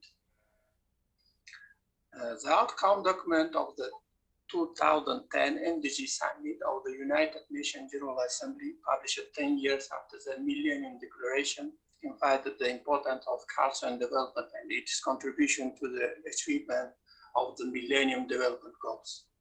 Indeed, culture in all its dimensions is a fundamental component of sustainable development as a sector of activities through tangible and tangible heritage, cultural and creative industries, and various forms of artistic expressions. Culture is a powerful contribution to peace and security, inclusive social and economic development, and environmental sustainability.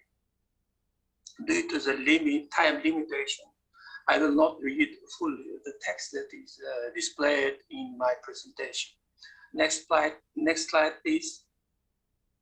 Over the past recent years, new ways of cooperation have emerged to accelerate progress towards 2030 goals. Private-public partnership, multi-agency cooperation, and community engagement have enabled progress in program implementation. An example of such strategic shift can be seen in the work conducted by UNESCO in Uzbekistan.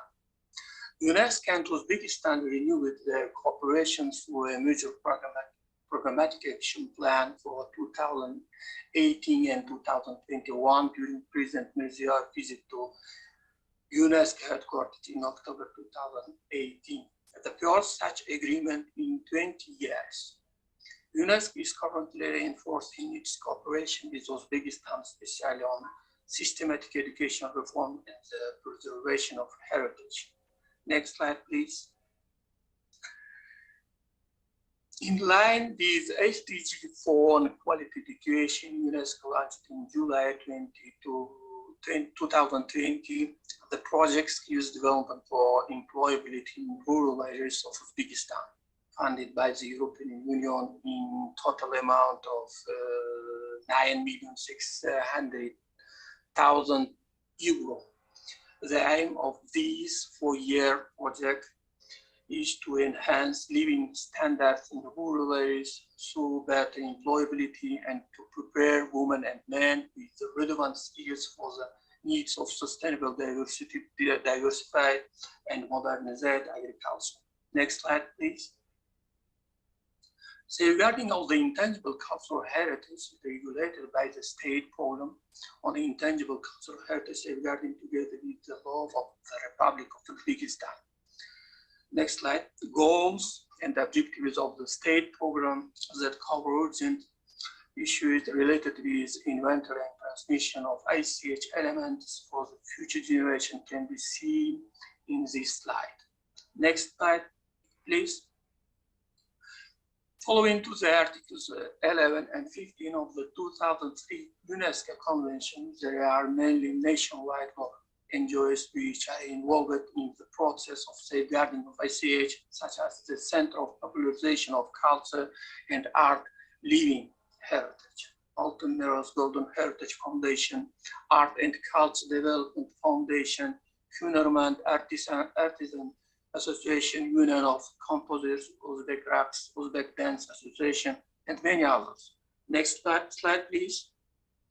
The Republican Scientific Methodological Center for Organization of Activity of Culture Institutions and the Ministry of Culture of Uzbekistan organizes various festival contents in order to support and promote diverse cultural forms and expression in the field of ICH. We can see the festival contest and exhibition on this slide. Next slide, please. In the next slide, you can see festivals that are instituted by the President of Uzbekistan and conducted under the patronage of UNESCO. Next slide, please. Also by the instituted of the President of the Republic of Uzbekistan, Mr. Shavkat Mirziyoyev, several festivals have been launched starting from 2019, such as Bakhsh Art International Festival and the International Festival of Handicrafts. Next slide, please. Moreover, this year, Tashkent International Film Festival, Pure Love, the Silk Road, has been revived, which was consistently sought to place film production at the service of peace and dialogue. As you know, UNESCO is part of the implementation of its 2005 Convention on the Protection and Promotion of the Diversity of Cultural Expressions, attached particular importance to the development of the audiovisual and film industry. Next slide, please.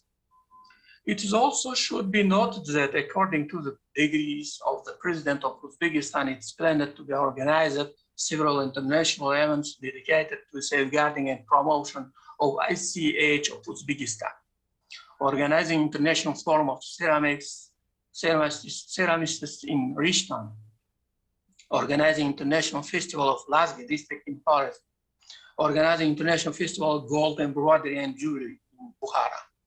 In the field of traditional knowledge, with application in handicrafts, in accordance with degree of the President of Uzbekistan, all presidents have tax immunities for their activities. Such decision provided great support for revitalization of famous artisan schools and indigenous knowledge bureaus. Meantime, handicraft schools in town and village were established and developed. Next slide, please.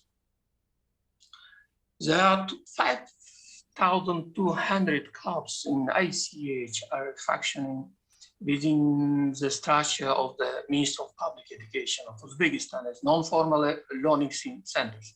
As a result, Kids Folklore Festival and Kids Traditional Games Festival, organized annually by the Ministry of Public Education of Uzbekistan. In addition, within formal curriculum, there are state standards on arts education in all general secondary schools. Ministry of Higher and Secondary Specialized Education of Uzbekistan also contributes to the policy on promotion of ICH among youth by organizing annual folk festival among students. Next slide, please. It is also important to outline that women's participation in the sphere of management and safeguarding of intangible heritage in Uzbekistan is highly encouraging, given their acknowledged role as transmitters of knowledge and the viewers of the ICH tradition. Women are in activity involved in safeguarding living heritage. State policies promote further women's empowerment through their involvement in safeguarding projects.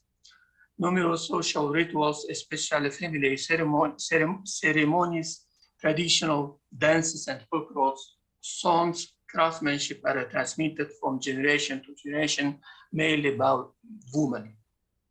Next slide, please.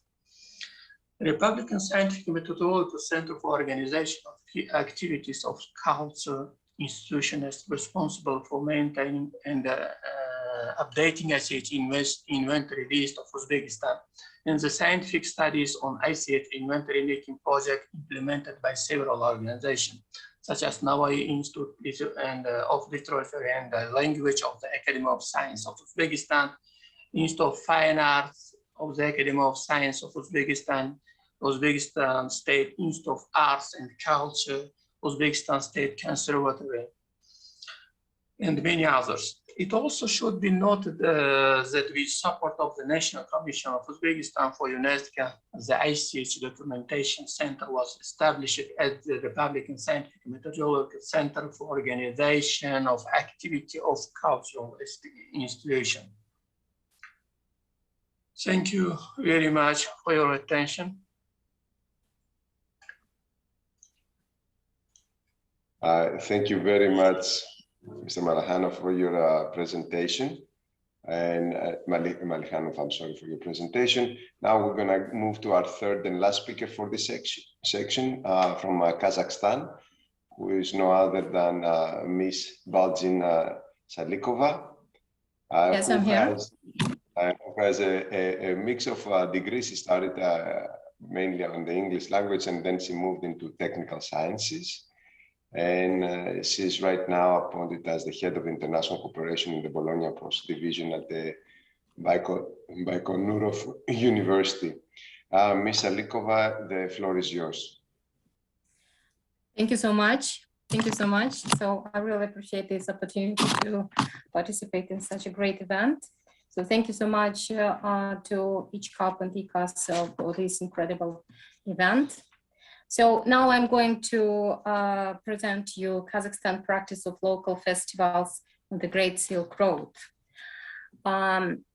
Nowadays, there is a wide range of festivals represented in the cultural world. This fact suggests that festivals have become a relevant instrument in the framework of international cultural cooperation. This statement is due to the fact that in the modern world, festivals began to acquire the following features: the international composition of participants, the program of the festivals goes beyond the one genre, the process of organizing such events has become more complicated. Not only commercial companies have begun to take part in the organization and support festivals, but also state institutions, national organizations, and creative associations also.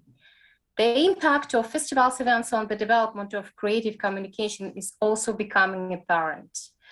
Such projects as a rule become an universal platform to exchange views and ideas between representatives of the creative industry from all over the world. If we talk about international relations, then festival plays their important role here as well. Due to the representative function, the festivals decorate various international political events and events with their cultural program.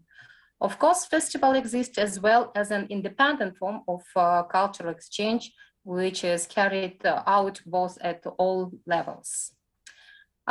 Today, the very concept of a festival is one of the most controversial. This is due to the fact that the festivals today include meetings in the field of culture and arts and important events in the political and economical life, not only individual countries, but also entire regions. Festivals are constantly changing, performing different functions, solving complex and acute problems of our time.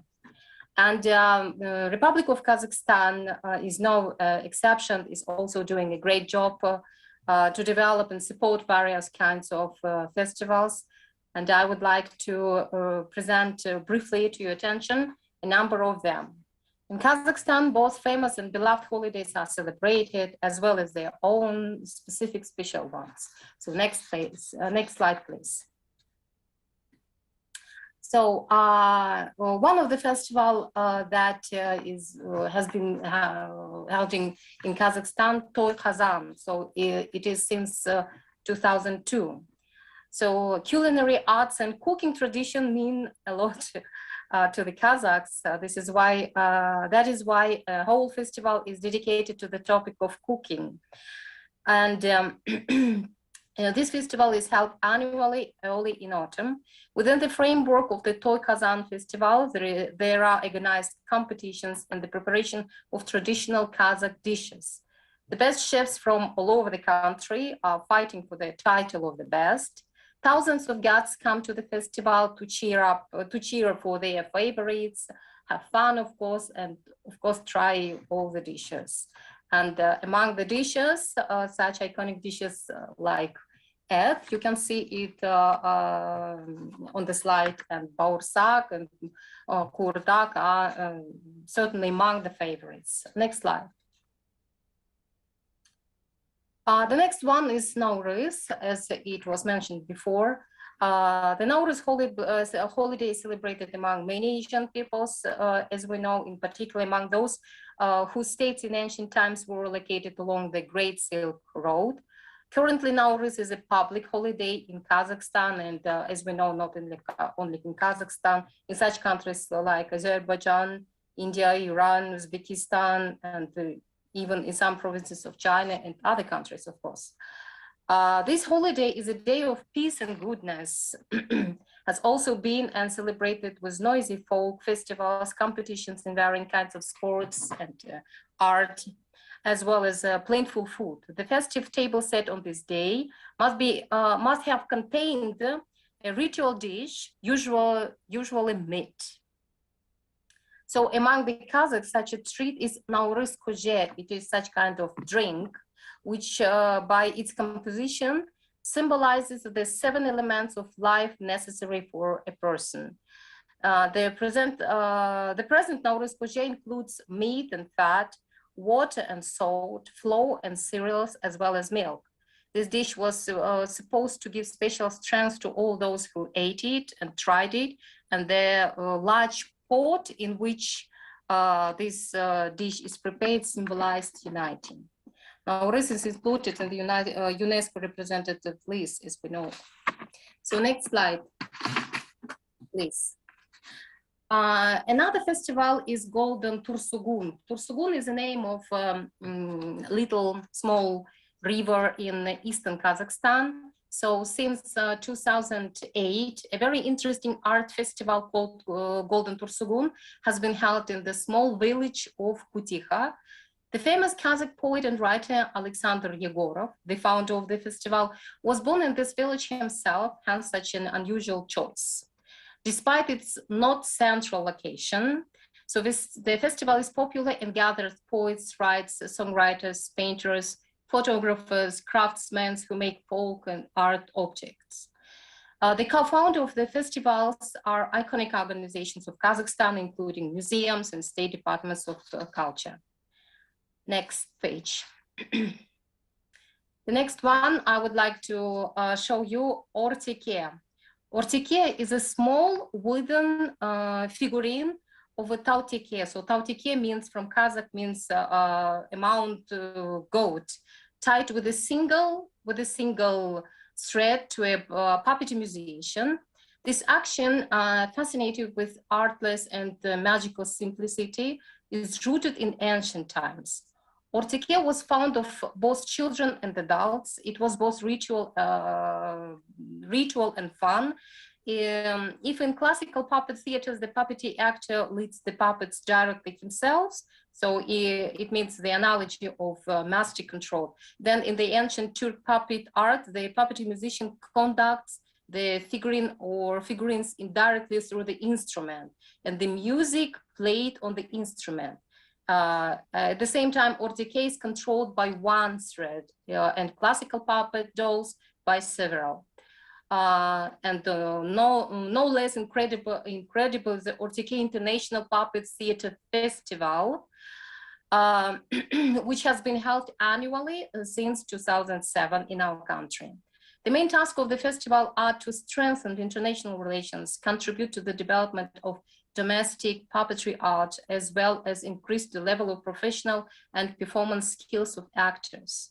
Every year, puppet theaters from different parts of the world take part in the festival, and including the countries of the Silk Road, of course, such as Tajikistan, Uzbekistan, Kyrgyzstan, Turkmenistan, Iran, Azerbaijan. Next page. Another very nice. I'm sorry, can I please ask you to not to go to in such a detail, but to give us the overall picture, because we're running really late and we will not have time for major discussions. Thank you. Okay, so okay, and the last one. So next page, please. In this case, next page. Not this, another one. Yes, and of course, I would like to present you Kop Maysa. It is very nice festival. For a long time, every spring in the small village of Tursugoon. Tursugoon is in Ulutau region in central Kazakhstan. It's a very small village. A significant event has been held. Inhabitants of the Tursugoon village every year at the beginning of May hold a big holiday of the first kumis. Kumis is a horse milk, you know. So, and the matchmaking of a stallion. The origin of this ancient holiday dates back to a millennia. Presumably, the rite began to take shape in the Bronze Age. So, and to be briefly, I would like to say that during the holiday, there is held a cycle of rituals, Biye Bailao, so milking a mare, Aigar Hosu, matchmaking stallion, and the Kumus Murunduk, holiday of first Kumus. And the prospect of the development of this festival outside of Kazakhstan is obvious. So this is one of priority areas of our organization and activities. Horse breeding is present in the culture of every nation of Turkic world. As mentioned earlier, we consider this festival as a universal tool for cooperation, joint work, exchange of views and ideas with representatives of the countries of the Great Silk Road. Thank you very much. I have done my best to be short.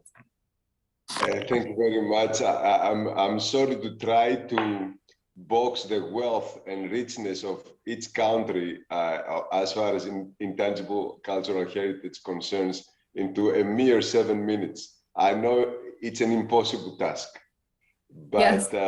Let's again, I'm sorry about that, but we have to give a fair chance to all the speakers. And as we're running late, I would like to move to our next speaker, who is from Korea. I would like to go through all the presentations first and then have the panel discussion with all of you to optimize our time left. So I'm gonna call upon Dr. In-Kyung Oh, a professor at the Dangtak Women's University and director of the Institute for Eurasian Turkic Studies in Korea, who holds numerous titles. I mean, her expertise is very well known in the country and in Seoul City, and she is even an advisor to the Korean president for various issues. So Dr. Oh, the floor is yours. Thank you very much for your kind word. I'm very happy for inauguration ceremony and forum for the Silk Road Living Heritage Network. It is an honor for me to do presentation here today as the Republic of Korea's representative for the Coordinating Bureau of the Silk Road Living Heritage Network. I'd like to tell you that what I am going to present today is a framework and vision as an expert. There has been no official agreement between the government and the Korean National Commission for UNESCO, but I believe that it would be a vision and plan for intangible cultural heritage essential to Korea. Nevertheless, I feel Korea's intangible cultural heritage needs to go beyond its narrow limit and turn to the Silk Road and expand its horizons. Also, some shortcomings need to be supplemented. There's a lack of outlet and devices for the mutual communications. This situation makes management and communication challenging. There will be many things we need to do, but above all, it is urgent to secure friendship and solidarity with cultural origin, Silk Road, and Eurasian Turkic countries through research on intangible cultural heritage. Why on intangible cultural heritage? Unfortunately, most of the major target countries for prototype of Asian history research that can reveal the source of cultural origin of Korean people are based on nomadic culture, so there are many historical sources left.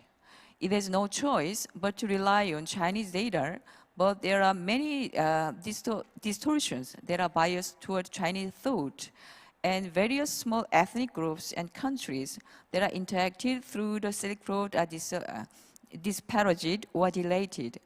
For this reason, the value and meaning of intangible cultural heritage shine.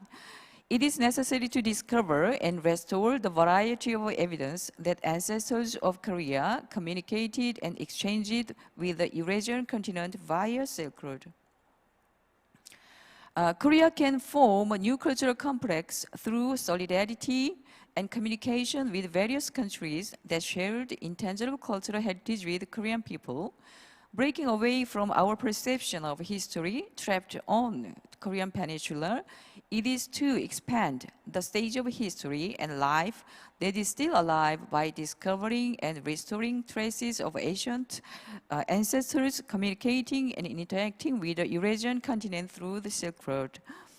Intangible cultural heritage will contribute to security connection between Korea and Eurasian culture at the same time, exploring the origin of Korean culture, and will lay the foundation of ties and intimacy with the Turkey countries in New Silk Road. The current historical awareness limited to Korean Peninsula should be expanded to a living history. It means intangible cultural history. To do so, the following action must be taken. It's a kind of our vision. First, we should study the possibility of establishing an integrated identity for the Silk Road or people in Eurasia. Second, a new foundation for accentuating the bond between Republic of Korea and people of the New Silk Road should be established for. Third, logical evidence should be presented to provide a foundation for search for cultural sources of Korea's correlation to Eurasian culture. Fourth, based on Convention for the Safeguarding of Intangible Cultural Heritage, people of Eurasia should focus on making a list of intangible cultural heritage to establish national identity. A cultural code should be discovered and studied while abiding by spirit of UNESCO to contribute to the world peace and integration. Through such effort, the solidarity and rapprochement of cultures among Silk Road nations will be strengthened. As a result, it can establish a base to expand the route of Silk Road to the Republic of Korea. It can be leveraged for political, economic, and cultural solidarity and affinity in order to expand to Silk Road. An agreement to connect to Silk Road to Gyeongju can be launched as well. In summary, it is possible to establish a transnational reality and a cultural complex in means for historical cultural community. I also think the element of the metaverse, such as a virtual reality, will be bringing about a new world, and such ideas will be further fulfilled. Next slide. The following is a step-by-step plan. The Republic of Korea should be followed. It is to accept such a vision. First task is to establish a categorized network of intangible cultural heritage. From the survey studies conducted by ICHCAS over the past 2 years, we discovered that there are existing organizations for each category, but they lack manpower and have a poor organizational management. In one case, a single category of intangible cultural heritage had multiple organizations underneath it, but connection and communication were difficult. Therefore, we learned that it is essential to establish a pragmatic and solid mutual network in the first place instead of building a network by categories. Second, next slide, please. Second, to establish a network among civilian, governmental, and academic institutions for intangible cultural heritage. It is necessary to build a communication and collaboration channel for private organizations, national institutions, and scholars involved with intangible cultural heritage successors. Third, to host regular meeting and cooperation organization among Korean intangible cultural heritage institutions and other institutions in Silk Road countries. It is necessary to create a council for existing organization or institution in each country by categories. For example, a council for Silk Road wrestling, a Silk Road epic singers, etc. The fourth, The promote more study and comparison project for intangible cultural heritage in Republic of Korea and Silk Road countries. Contrary to relics and ruins of tangible heritages, awareness and attention for intangible cultural heritage is minimal among the Korean people. Also, there is not much data accumulation of study on Silk Road intangible cultural heritage. The Intangible Heritage Center in working on digital intangible heritage of Korea, and ICHCAP has also been working on many documents related to intangible cultural heritage in Central Asia and the formation of archives, but still we need those works to expand to entire Silk Road country. Korea should take this lead in this work. The government should initiate and fund large-scale research projects to compensate for such shortcomings. Fifth, to establish a research institute on Silk Road intangible cultural heritage in Korea. We should not just stop after establishing networks, but continue academic research by creating a research institute. The research institute can be established within ICHCAP or KF Central Asia Cooperation Forum Secretariat, etc. However, such initiative requires still massive funding, so government support is essential. Lastly, to establish a working channel between South and North Korea on intangible cultural heritage, which would also contribute to the smoothing atmosphere in the Korean Peninsula. South Korea's relationship with North Korea, which was sour due to the nuclear issue, has been improving at the moment. We can say is improving at the moment or has been improving recently. This can create another communication channel with North Korea via subject of intangible cultural heritage. In fact, when the communication between two Koreas were halted in the Silk Road meeting hosted by ICHCAP and Mongolian National Commission in sub-regional network meeting ICH Safeguarding in Northeast Asia in 2014, 2016, 2018, 3 times so far, using the intangible cultural heritage as a medium. This is an excellent example. Since the value of the Silk Road intangible heritage has a direction of peace and sustainable development that lead to communication, reconciliation between civilization, it should be actually utilized. This is the end of my presentation. Thank you very much for listening to me. Your sincere comments will be valuable in creating a better roadmap ahead. Thank you very much. Thank you, Dr. O. For all our speakers, please try to stick to the 7-minute mark.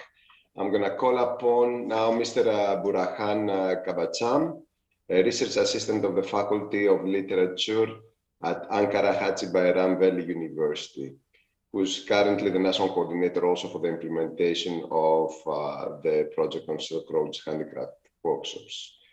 Mr. Kabacham, the floor is yours. Thank you so much. Geçebiliyorum kalımı. Başlarsan. Slide please. Substantial development and traditional handicraft, the case of Turkey. Next slide please. Substantial development is not only about recycling or having an awareness of climate change. It is a change in our way of thinking and action in relation with natural world and kids are we all now substantial as economic and environment dimension and defense it as development that meets the needs of the present without complementing the ability to future relations meets their own needs. Substantial development goals, the global goals are a collection of 17 interlinked global goals designed to be a blueprint to achieve a better and more stability future for all. Next slide, please. The the conversion for safe grinding of intangible cultural heritage has put special emphasis on sustainable development.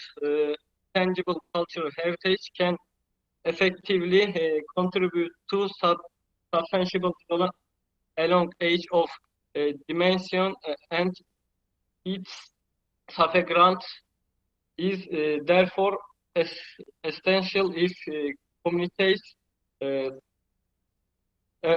around the global are ever realize the future we want for all traditional craft shift. One the five dominates of the tangible cultural heritage are resources that can be effectively used to act substantial development goals. Next slide, please. As we all know, traditional handicraft we rapidly disappearing today. Of course, there are many results for this. The primary results in the industrialization and mass production compared to traditional craft. Mass produced items are cheaper and the seller have higher production capacity. Simultaneously, the mechanism manufacturing process is more effective, which shorten the production line dramatic. Therefore, customers are more willing to choose the mass product, such the factors of consuming also change people's way of life. The transition into modern lifestyle result in the rise for traditional handicraft project. Instance, mass production carpets are replaying hand woven and displacing carpets movers.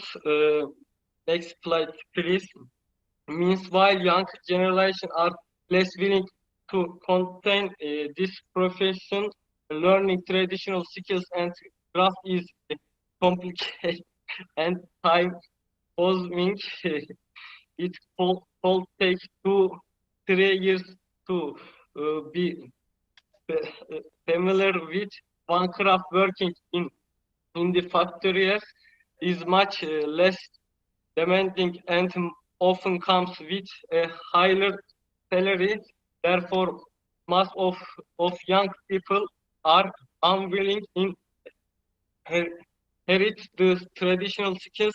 At the same time, urbanization contributes to massive immigration to city, while traditional craft making studies are often local in rural arena with more connection and resource. The city is more attractive place for young people to settle down than the countryside. Hence, a decreasing number of young chose to stay in their hometown and learn traditional craft. The result of this appearance of traditional handicraft are apparent to almost all countries around the world. Next slide, please. Despite all these reasons for this appearance, there are numerous benefits of substantiating handicraft economically, touristically, and culturally. Turkey has rich and colorful handicraft tradition from creating for embroidery weaving to copper and silver craftsmanship. This craftsmanship requires traditional knowledge and know-how skills passed down one generation to another. According to the results of survey, the appealed to craftsmen in Turkey have similar problem with craftsmen in other countries. However, they are also the connotation of the handicraft will Recording in progress. Will be a solution to my national and global problem.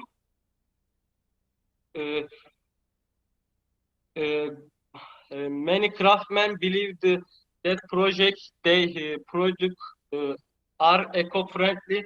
The materials of many handicraft are obtained from natural, for example, Capter Weavers project carpets using wool yarns and natural dry and stay away from chemicals that destroy natural. They need wool to weave captors to raise animals to obtain wool. This claim is variable for substantiality of natural. The contribute of handicraft is very significant. This term of projecting natural and transforming is sustainability. Handicraft do not harm human health as well as being friendly to nature. Handicraft do not require a term infrastructure but provides employment. Because of the handicraft interesting socioeconomic characteristic, it is an excellent way to solve to provide problem and offer job opportunities for women in rural arena. The handicraft sector is mostly a home-based industry which requires minimum expenditure and infrastructure to establish. At the same time, traditional handicraft can be complementary when are the income for agriculture or others work areas insignificant in some countries due to some weekend women in rural arena might not be able to work out. In this situation, working on handicraft can be a solution for them. Next slide, please. They attach great importance to awareness raising activities, especially among young people, in order to administration handicraft to future generation. The One Master, 1000 Master project supported by private sector is one of the best explains of this idea. The aim of the project, which has been going on for 10 years, is to draw attention of young people to this appearing handicraft. The sustainability of this handicraft is supported by the project, which ensures that these handicraft are taught to young people by choosing 5 traditional handicrafts every year. Next slide, please. Create essential and enjoys that garden craftsmen under of takes steps in solving the problem of craftsmen. Craftsmen in Turkey are waiting to find solutions to problem with a longer and more determined values toward non-government organization development against in Turkey support craftsmen with project. The highlighter the potential of handicraft to create employment and attract tourists to city. Thank you.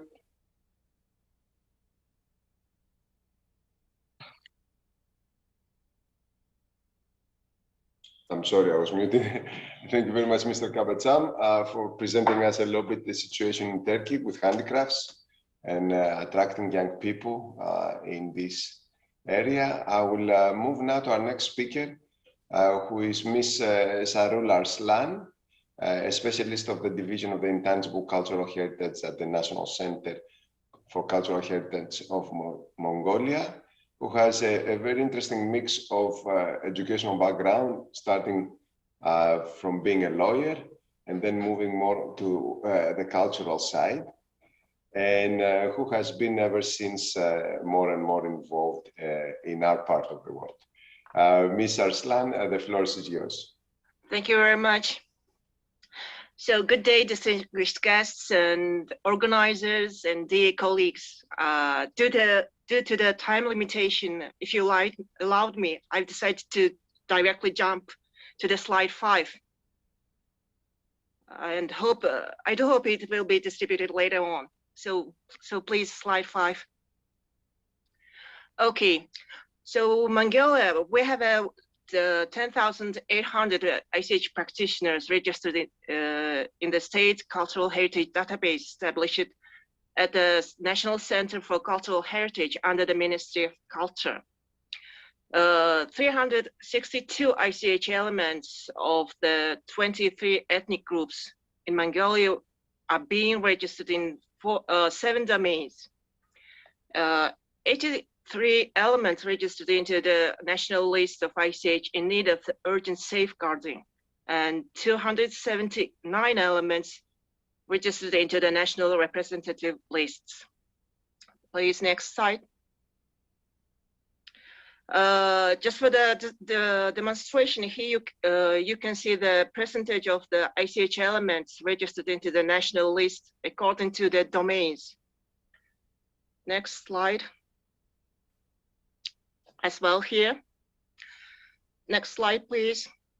The main domains including elements that related to the festivals and community performance, folk art performance, which has 54 elements, traditional holidays, festivals, ceremonies, and games has 44 elements, and traditional knowledge and technologies, 39 elements. As we know, Mongolia nominated 3 festivals into the network, which are organized at international, regional, and local level. Here we have a numbers of potential festivals which could be nominated in the future. Over 100 NGOs operating in the field of ICH, and 20 of them already established their own network and actively engaged in the operating on ICH safeguarding. From these statistics, I hope we can see the potential contribution and collaboration on living heritage along the Silk Road network. Please, next slide. I do hope that Mongolia will fully encourage and collaborate in all kinds of the joint initiatives to promote, disseminate, and safeguard living heritage along the Silk Road. For instance, joint ICH nominations. For example, as a nomadic country, we have a lot of similar ICH elements with Kazakhstan and Kyrgyzstan. Moreover, Mongolia officially have only one minority group, ethnic minority group, which is our Kazakh people. So we have a lot of work to do to safeguard the ICH, of course, with the help and collaboration of above mentioned states.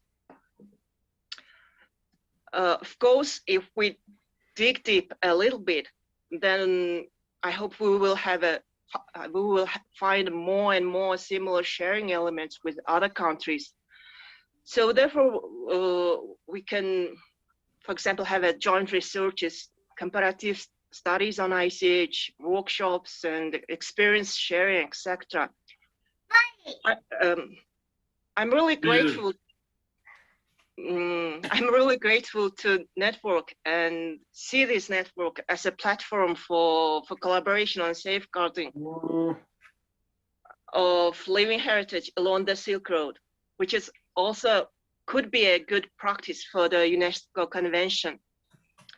Aside from the sharing ICH elements, I personally can proudly say that the network will develop and contribute, disseminate. Can I please ask you to mute your microphones? To everyone, please mute your microphones. Mr. Narbatar from Mongolia, please. Okay, so personally, I can proudly say that the network will develop and contribute, disseminate, promote the minority culture of Mongolia, which are our Kazakh people, as I mentioned, who are settled in the western side of Mongolia. In that way, the network will play a big role to fulfill their rights and specifically the cultural rights of our minority groups. So I was really, really brief and short on everything. So, well, my presentation is ending. Thank you for your attention. Sorry for being so short. No, thank you very much for helping out with the time management. And don't worry, the presentations will all be available for everyone to see and go through. So I'm going to move ahead with our next three presenters, and I'm calling from Tajikistan, Mr. Dislot Rahimi, to take the floor. Before he takes the floor, I just want to tell you that he's the director of the Research Institute of Culture and Information of the Ministry of Culture of the Republic of Tajikistan, and that he is an expert in the Department of Folklore in his Institute of Language and Literature in Dusanbe, and he has been for a long time involved in the area of intangible cultural heritage. So, Mr. Rahimi, the floor is yours. Thank you, Mr. Chairman. According to time limits, I try to read my presentation around 5 minutes.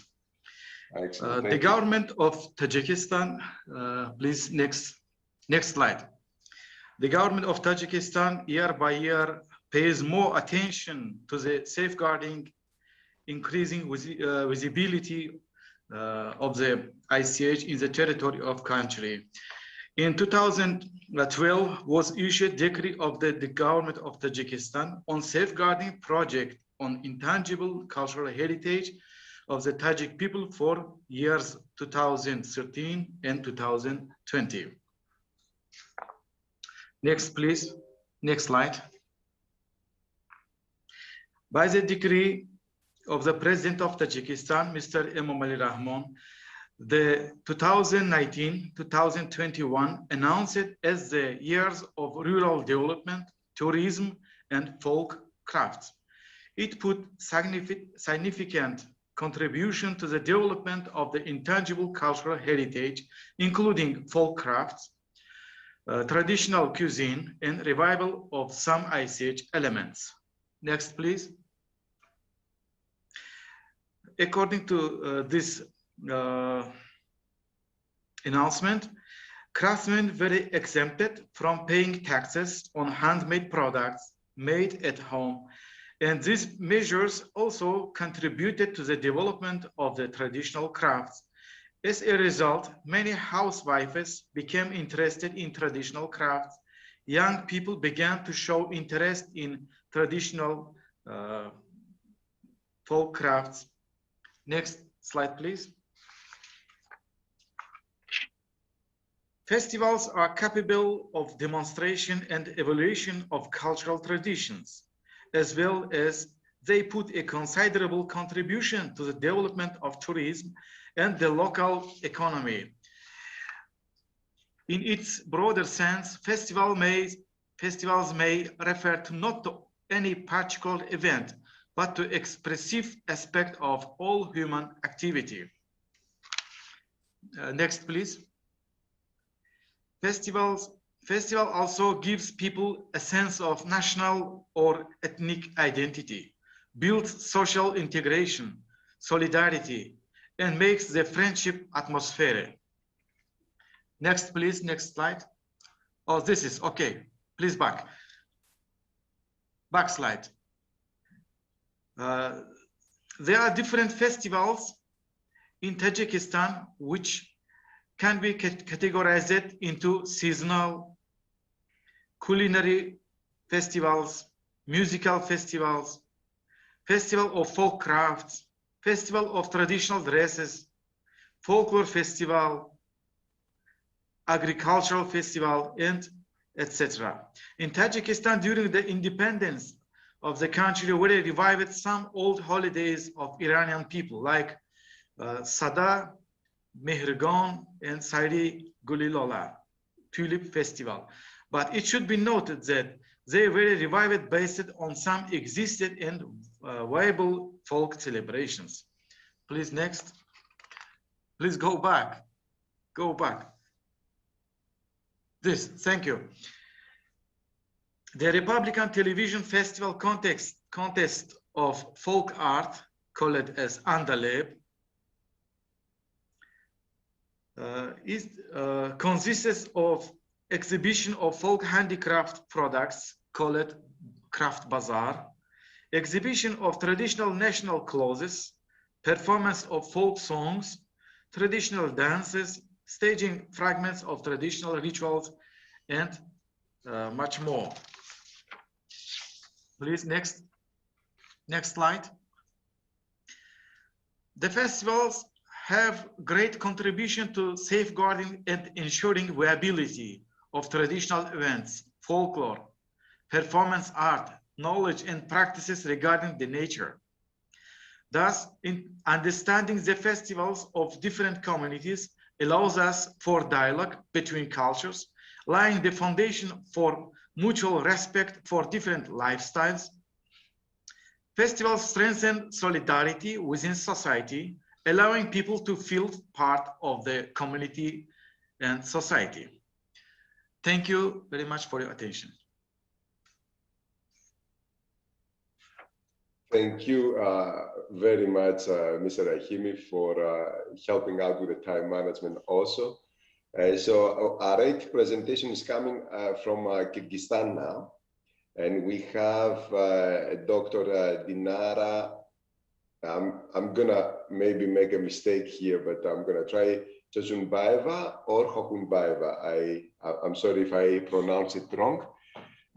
Who has been working also a very long time in the area of intangible cultural heritage. She has been the Vice President of the World Crafts Council for Asia Pacific, Central Asia. She was a member of the Intergovernmental Committee of Safeguarding of Intangible Cultural Heritage of Humanity and a representative of Kyrgyzstan in its subsidiary body. Ms. Dinara, and please, the floor is yours. Thank you very much. First of all, I'd like to express my gratitude for inviting me to be a speaker at such a great forum to introduce activity of Kyrgyzstan in terms of safeguarding of intangible cultural heritage. And I will try also to be very brief because of time limitations. So please, next slide, please. Kyrgyzstan has unique culture, as all of these countries have been represented before me, and very special and unique nomadic culture, and also very clean and untouched nature environment. And this is two factors which we should be very careful with, and which could be basic for our economic development in 21st century. Next, please. In these terms, next slide, please. last years, we have very good kind of tendency of growth of collaboration between governmental and non-governmental structures in Kyrgyzstan. We have very active barriers of ICH, I would say, especially in handicraft sphere, also in the sphere of ethnic fashion. And we have a lot of events which are organized by initiative of these barriers. So, and especially after this nomadic games festival, which Kyrgyzstan held during 3 years, government became very sensitive and paid much more attention to these problems and issues, and some partnership with these barriers and specialists in sphere of ICH to be, you know, in this trend, in the world trends. And now we have very good dialogue with governmental structures. And under the Ministry of Culture, Information, Sport and the Youth Policy in Kyrgyzstan, we have a special national committee which includes some representatives of different groups which who are interested in this development of ICH. Next, please. Next slide, please. If to talk about this awareness of population, it's also done a lot. Oh, no. Before this slide. Back, please. Yeah. No, before.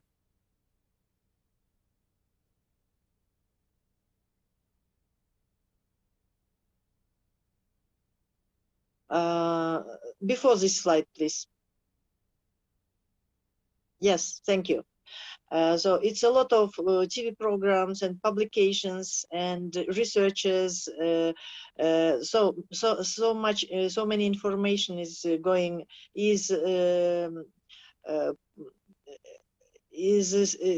established at the websites and online.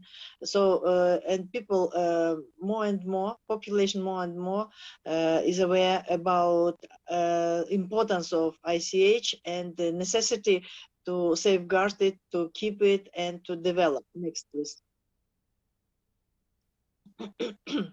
Next slide, please. Thank you.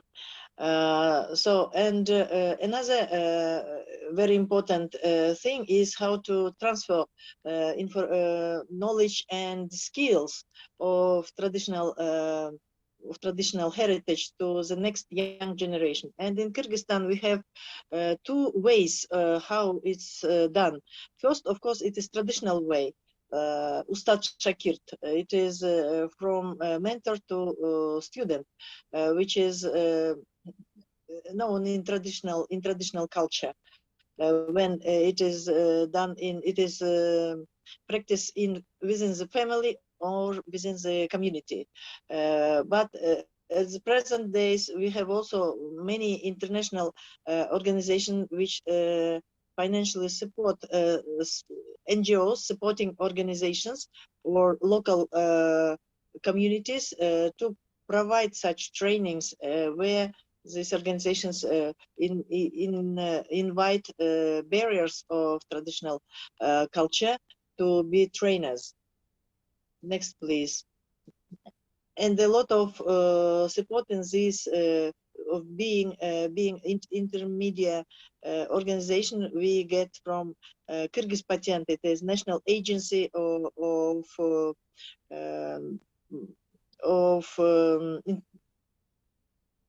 rights for property, for intellectual property. We believe that the basic thing to save and to keep alive this traditional heritage and culture is to have a kind of economical basic or reasons to continue this. So that's why we think that very important to develop this creative creative industries, which are basic of this creative industry, creative economy, and creative industries based on intangible cultural heritage are very important part of business activities in Kyrgyzstan, unfortunately. And it is kind of very approximate figure that it is about 1% of income from business activities in Kyrgyzstan. In compare with European countries, where it is from 2 to 5 in some countries. So it is not really bad, but it is still not counted properly, and that is a real issue. Of course, it is not. It's related not only to Kyrgyzstan, because I don't know any country in Central Asia who has such really realistic figures of this, but I think that we must do it and all together. And in last years, you know, this creative industries representatives started to be united in associations. For example, we have Craft Council of Kyrgyzstan, which was established in 2013, or Guild of these puppet makers in 2016, Union of Designers 2018, and this year it was just a couple of days ago, it was Association of Creative Industries of Kyrgyzstan was established here and registered. Next, please. Yeah, and as I said, that economy should be the basic platform where and reason why we must keep alive. One of reasons why we must keep this heritage alive. How we can keep this alive? So that's why we try to develop this local market. For example, this shirdak, which was included into the list by UNESCO, into the list of intangible cultural heritage under the danger of being disappeared in 2012. At the moment, it is one of the most respected and most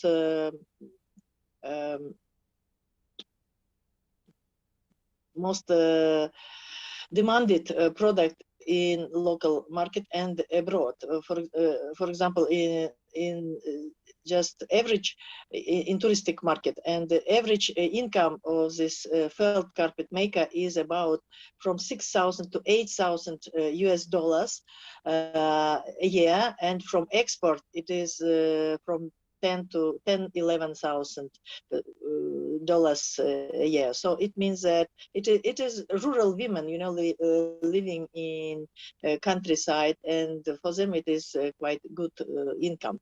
And 1 square meter of this shirdak now is just average also is from 50 to 110 US dollars per square meter. So which demonstrates very well how, if to develop this market for products, for elements of ICH, that will be very helpful to make this activity as craftsmanship, for example, very attractive to young generation also. And also, if before these producers of felt carpets applied to traders and intermediate people to help them to sell, at the moment, because their children already know English and this IT, some of them, many of them started selling their products themselves through this, with the support of this IT technologies. And the same with this traditional yurt, traditional Kyrgyz yurt and Kazakh.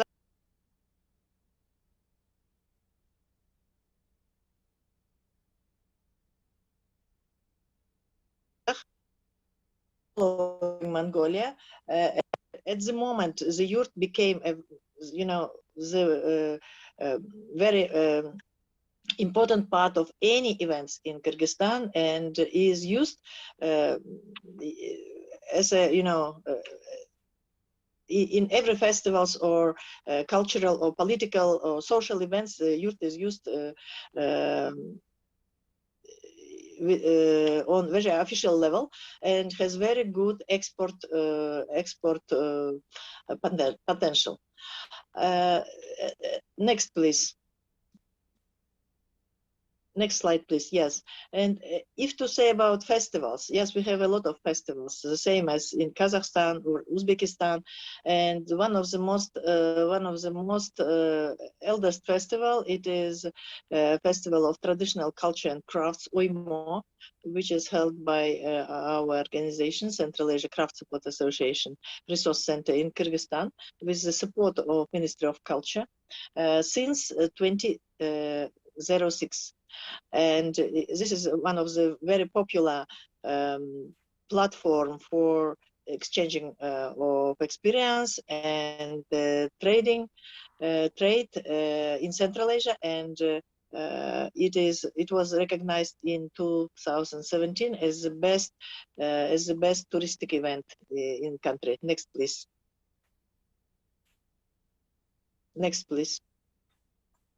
And we have many different festivals, like Festival of Epics of the World, People, Nations, and Shirdak, and Keys Dinner, the World of the Felt, Festival of the Batken Woven Carpet, and National Games, and Festival of National Cuisine, etc., etc., etc.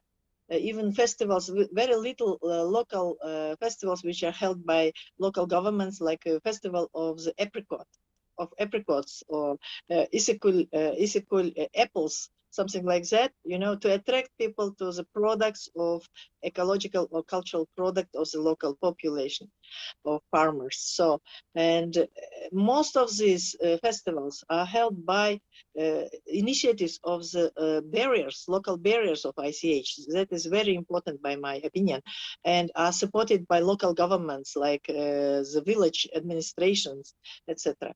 And if I'd like to finish my presentation by a couple of proposals, suggestions to our network, that it was such a great initiative to establish this network, because we, as representative from Mongolia said, we have so many similarities in our culture. So, and we have to be united to develop it and to promote it, and to put on the basic of economical basic, you know.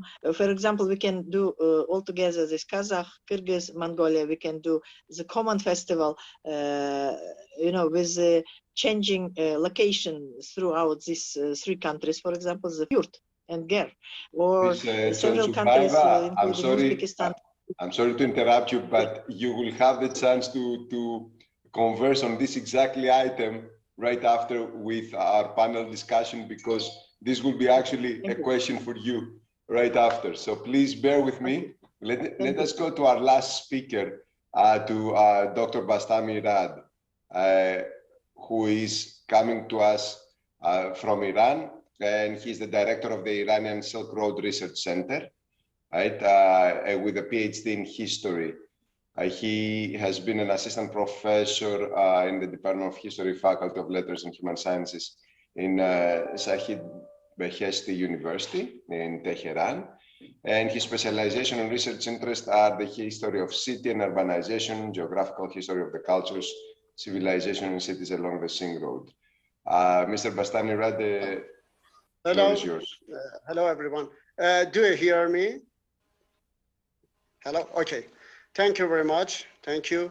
Let me, first of all, I would like to thank the organizers of this such an important event. Warmest greatest to you, ladies and gentlemen. I want to talk about traditional and ancient celebrations and festivals as a most significant kind of tangible heritage along the Great Silk Road.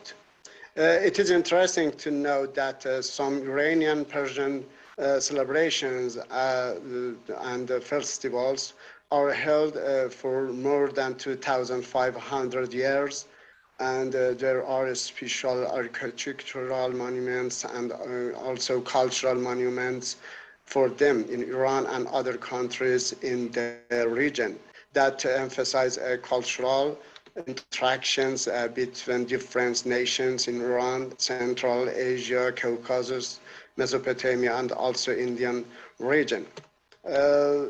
Please, next slide. Could you move the next slide? Next one. Okay, thank you. As you can see here, and next one, please. It is the previous one. Please go to next one. Yeah, the third one.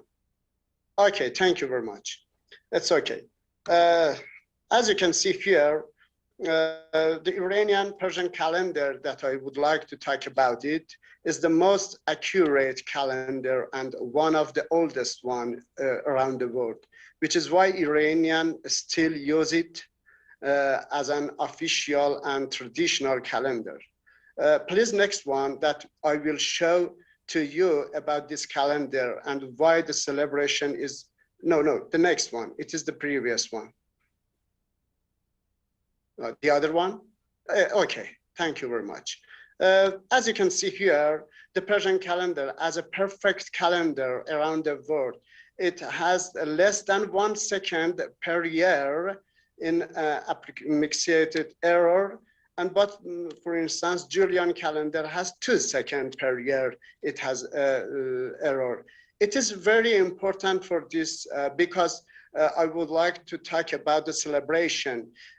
In this the Iranian calendar, as you can see, because of the Iranian climate, has 4 equal seasons because of the land of Iran and also around Iran in Caucasus, Central Asia, Afghanistan, sent to also Mesopotamia, is located exactly in the central and temperature region of the earth and happened to be exactly in the center of ancient trade and cultural interactions between East and West, also the North and the South.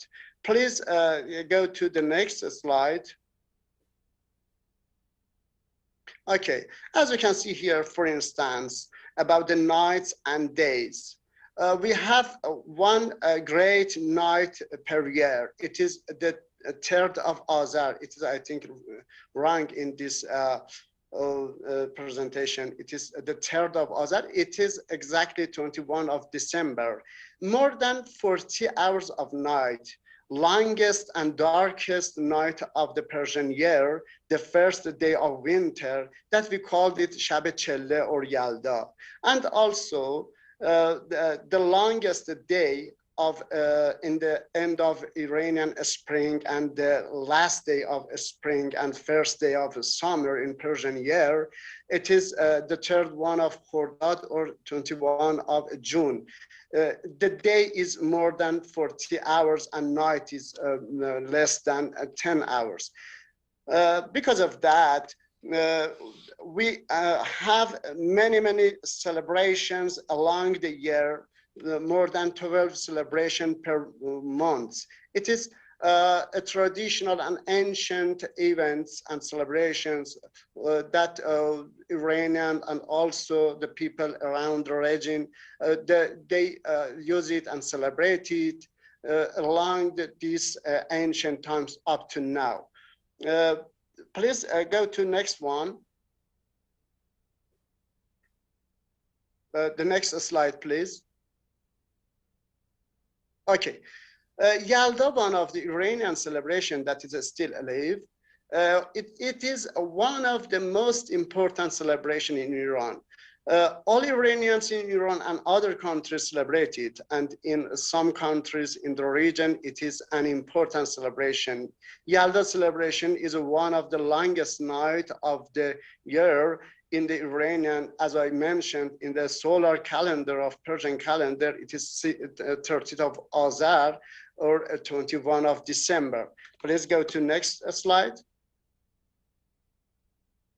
Each of 12 months of Persian calendar that have one celebration, one of these one is Yalda or Shab Chelle, that in Azerbaijan, Afghanistan, Turkey, Tajikistan, Iran, and other countries, also Persians along the roads and in all over the world, they celebrate it, and it is very, very important for them.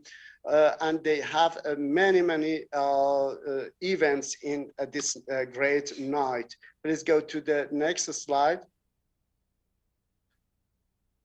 The significant point about Yalda as a living heritage is that it is celebrated in other cultures. In this celebration, Iranians have accepted and influenced many cultures from other cultures. Iranians called it 40 days of beginning of winter as a Chelle. Chelle means 40 in Persian. And the great night of the year is the first day of winter, that it is more than 40 hours of night. For this reason, the first winter night, which is the longest night of the year, is called the night of Chelle or Yalda. Please go to the next one. The night of the greater Chelle or Yalda, and it is the occasion of a special ancient ceremonies and also which is living heritage in Iran and also in Persian culture around the world. The extended family gather around with each other and enjoy a fine dinner in the great night of Persian calendar in the 21st of December. The most important traditional historical event are family and friendly parties as a traditional historical event. Also, reading poems of great Persian poets such as Hafiz Shirazi's Ghazals and also Shahnameh of Ferdowsi, observing the longest night of the year in the Persian calendar as the most accurate calendar. They will eat fruits and sweetmeats, especially prepared or kept for this night. They will serve it. And the most typical are pomegranates and also watermelon, which especially kept from summer and autumn for this ceremony in the first day of the winter. On this night, the elderly of the family tell ancient and traditional stories about for instance, caravans and others. And at the end, it is so significant that the most important event is living together and living with cultural heritage. Please go to the next one, and I think it is finished. Happy long nights of your life, because long your life is the most important nights in your life. Thank you very much for your attention. Thank you very much also for your contribution. Ladies and gentlemen, I will try now to summarize in a couple of minutes what we heard, I mean, if possible. At least as far as I'm concerned, I would like to thank you all for exposing me to this richness that your countries have to offer as far as intangible cultural heritage. We witnessed a plethora of different items that one can enjoy by visiting different events that are taking place. We were able to hear some provocative questions coming from Azerbaijan. We heard some very clear road maps coming from Korea, for example. And like I said, we heard about and we learned about numerous items of intangible cultural heritage of the 9 countries that are present with us today. Unfortunately, I will have to leave this meeting because I have another engagement that started actually a minute ago. And that's why I will ask my colleague, Mr. Alistair Ikramov from ICAS, to finalize the moderation of our session. In the meantime, I would like to pose two questions to our experts who are around, and they should feel free to come in. I would suggest alphabetically, just the way we have, not alphabetically, I'm sorry, the way that we present it, to answer the following questions. The first one is, how can you contribute, or how can you benefit, both, right, from the network that we're putting in place now? So what will be the benefits for your own country, but also what you think that your country should be contributing to this network? And last but not least, what will be the way forward? The second question, it is to get your view about the way forward. What type of collaboration should there be there, so that this will guide also our actions in the future. Having said that, it has been an honor for me to be with you today. I hope that I get to meet you all in person sooner than later, and to start learning even more and maybe visit your countries to actually witness and experience more. Thank you very much. This is all from my side. I would like to thank also Mr. Ikramov for stepping into my shoes in such a short notice, and thank also the organizers for an excellent event. Have a great day, everyone, and see you soon. Bye. Thank you very much, Alejandros. Thank you very much. So the question been put in front of our distinguished delegates. Now the floor is open, and please, the three questions been put by our distinguished moderator. From your point of view, the benefits you are expecting from the network, the contribution to the network which we could expect from the member states, and the way forward. I mean, what's the future, of this network? And ladies and gentlemen, we have all of you as a very distinguished. We already shared with all of you your biodata, your great experience in intangible cultural heritage, in the working in different international organizations, regional organizations. Therefore, your all opinions will be very, very important for the future and for the success of this network. The floor is open. You know how to raise? You can raise hand by putting special. Okay, we have just 10 minutes. So therefore, I'm not pushing everybody to ask, but maybe, okay. So please, Saurul Arslan, you have the floor. Lady first. Switch on your microphone. Sorry, thank you.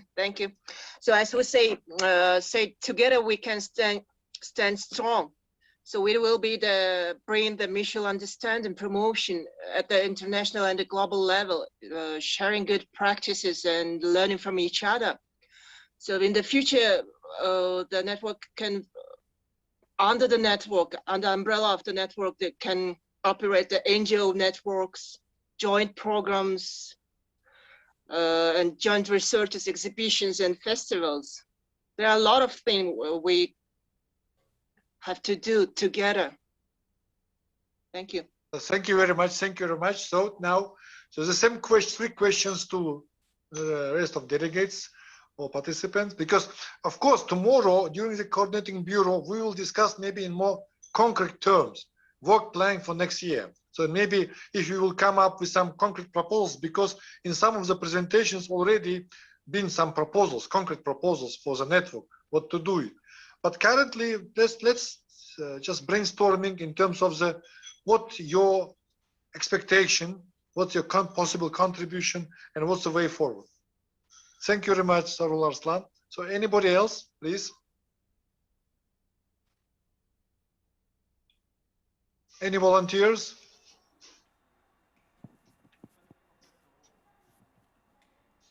Can I answer something, Mr. Alisher Ikramov? Yes, please. Yeah. Thank you very much. Your very nice question. First of all, I would like to answer the first question for the benefit. If you ask the benefit of intangible cultural heritage network, through this, I think we can make some very close connection between Silk Road countries. In terms of Korean government, I can say that I already told you in the presentation, we can make some cultural complex through this intangible cultural heritage. It means cultural and historical community to come together. Through this way, in case of South and East Korea, we can make some sustainable peace formation, and further, we can expand the whole country. We can make some. We can help to make peaceful relations between each countries. For example, you know, the Afghanistan.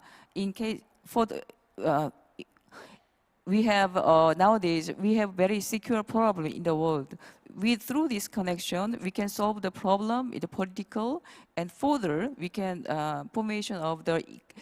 We can make some community for political and economic connection through intangible cultures, also at the same time by making cultural and historical community. Second thing, in the future, what was the second question? Second question. So maybe you asked that aside from festival related to living heritage, how can your country contribute to network in the future? I can say that I want to recommend to Korean government, we have to make a research institute to research the comparison and more deeply research between Silk Road countries. So we have to not only we make archive or some networking. Through this, we have to research and further study about intangible cultural heritage. In that case, we can make some deeply understanding between each countries in the Silk Road countries. So, third question was what kind of special collaborative project we can do in the future. In this question, I think we have to make we have to make a council for each categories, like wrestling, or like epic singers, like craft. But in terms of not only governmental side, governmental and some kind of successor or some scholar, many aspects we have to make some council and to communicate each other. We need this. In that case, I think we can we can go further study and deeply connection in that way. Thank you very much.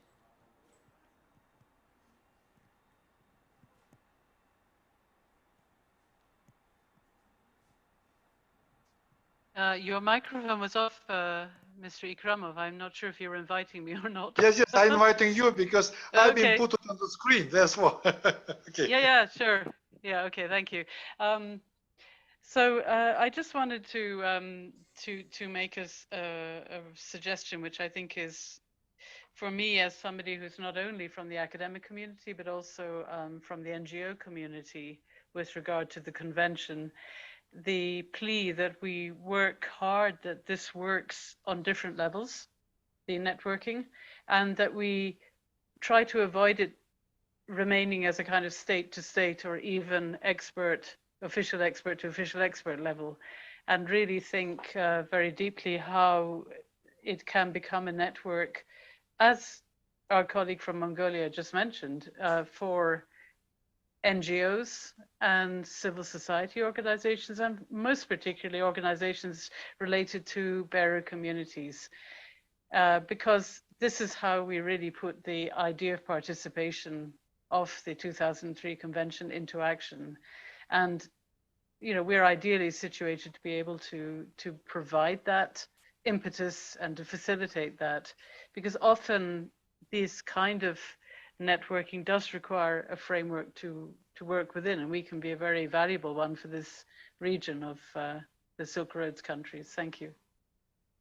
Yes, thank you very much, Dr. Janet Black. Indeed, the questions which we raised, first of all, of course, maybe it's related with identity of our network, who we are. So because we have to identify ourselves, because there are many networks among the NGOs, like CEO of organization, IO, or maybe World Craft Council. So we have to identify ourselves and what our contribution will be as well. That's why, so thank you very much, Janet. And I think tomorrow during a discussion of our working plan, we will discuss in more concrete terms in terms of to find out identity, our values. How our network could contribute, first of all, to the implementation of the convention.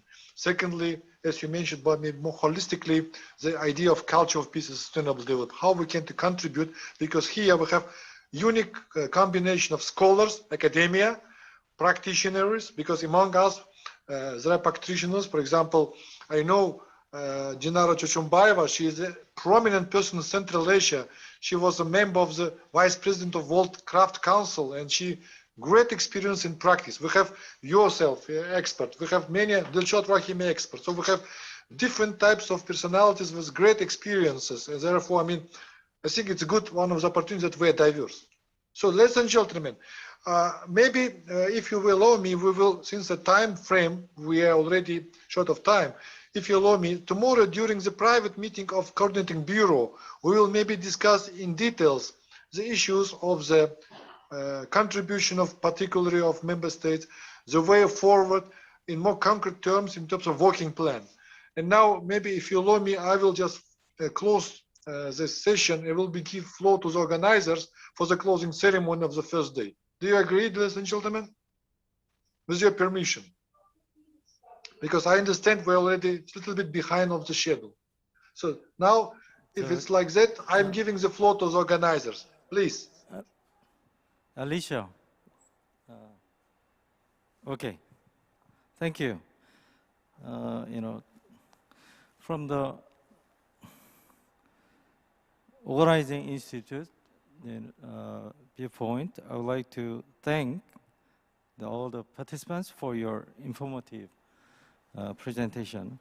Actually, you know, having heard the Alicia's, you know, we're going to have a coordinating bureau meeting tomorrow, and we're going to summarize what have been suggested from the speakers, and then we will try to reflect those suggestions into our work plan. But yeah, of course, we need some in-depth discussion on that. You know, actually, you know, this network is very important for us and for our Silk Road regions and individual countries as well. So I would like to ask all the participants to spread this information of launching this, you know, historic network, and then the work together to mobilize support and resources from individual countries. Thank you.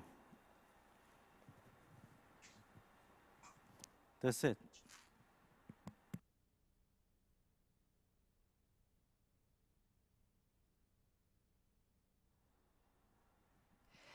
Thank you very much, ladies and gentlemen, for your active panel discussion. So I'd like to once again thank all of the moderators, speakers, and panelists. So before closing this forum, we will take about 5 minutes to organize the stage again, and we will see you in 5 minutes.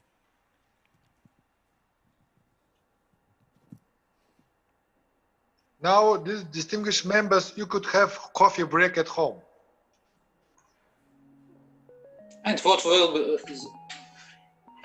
be the next? So isn't it over, our meeting? For today, yes, it's over. Tomorrow we are starting. 2 o'clock. So it's not only coffee break, it's also dinner and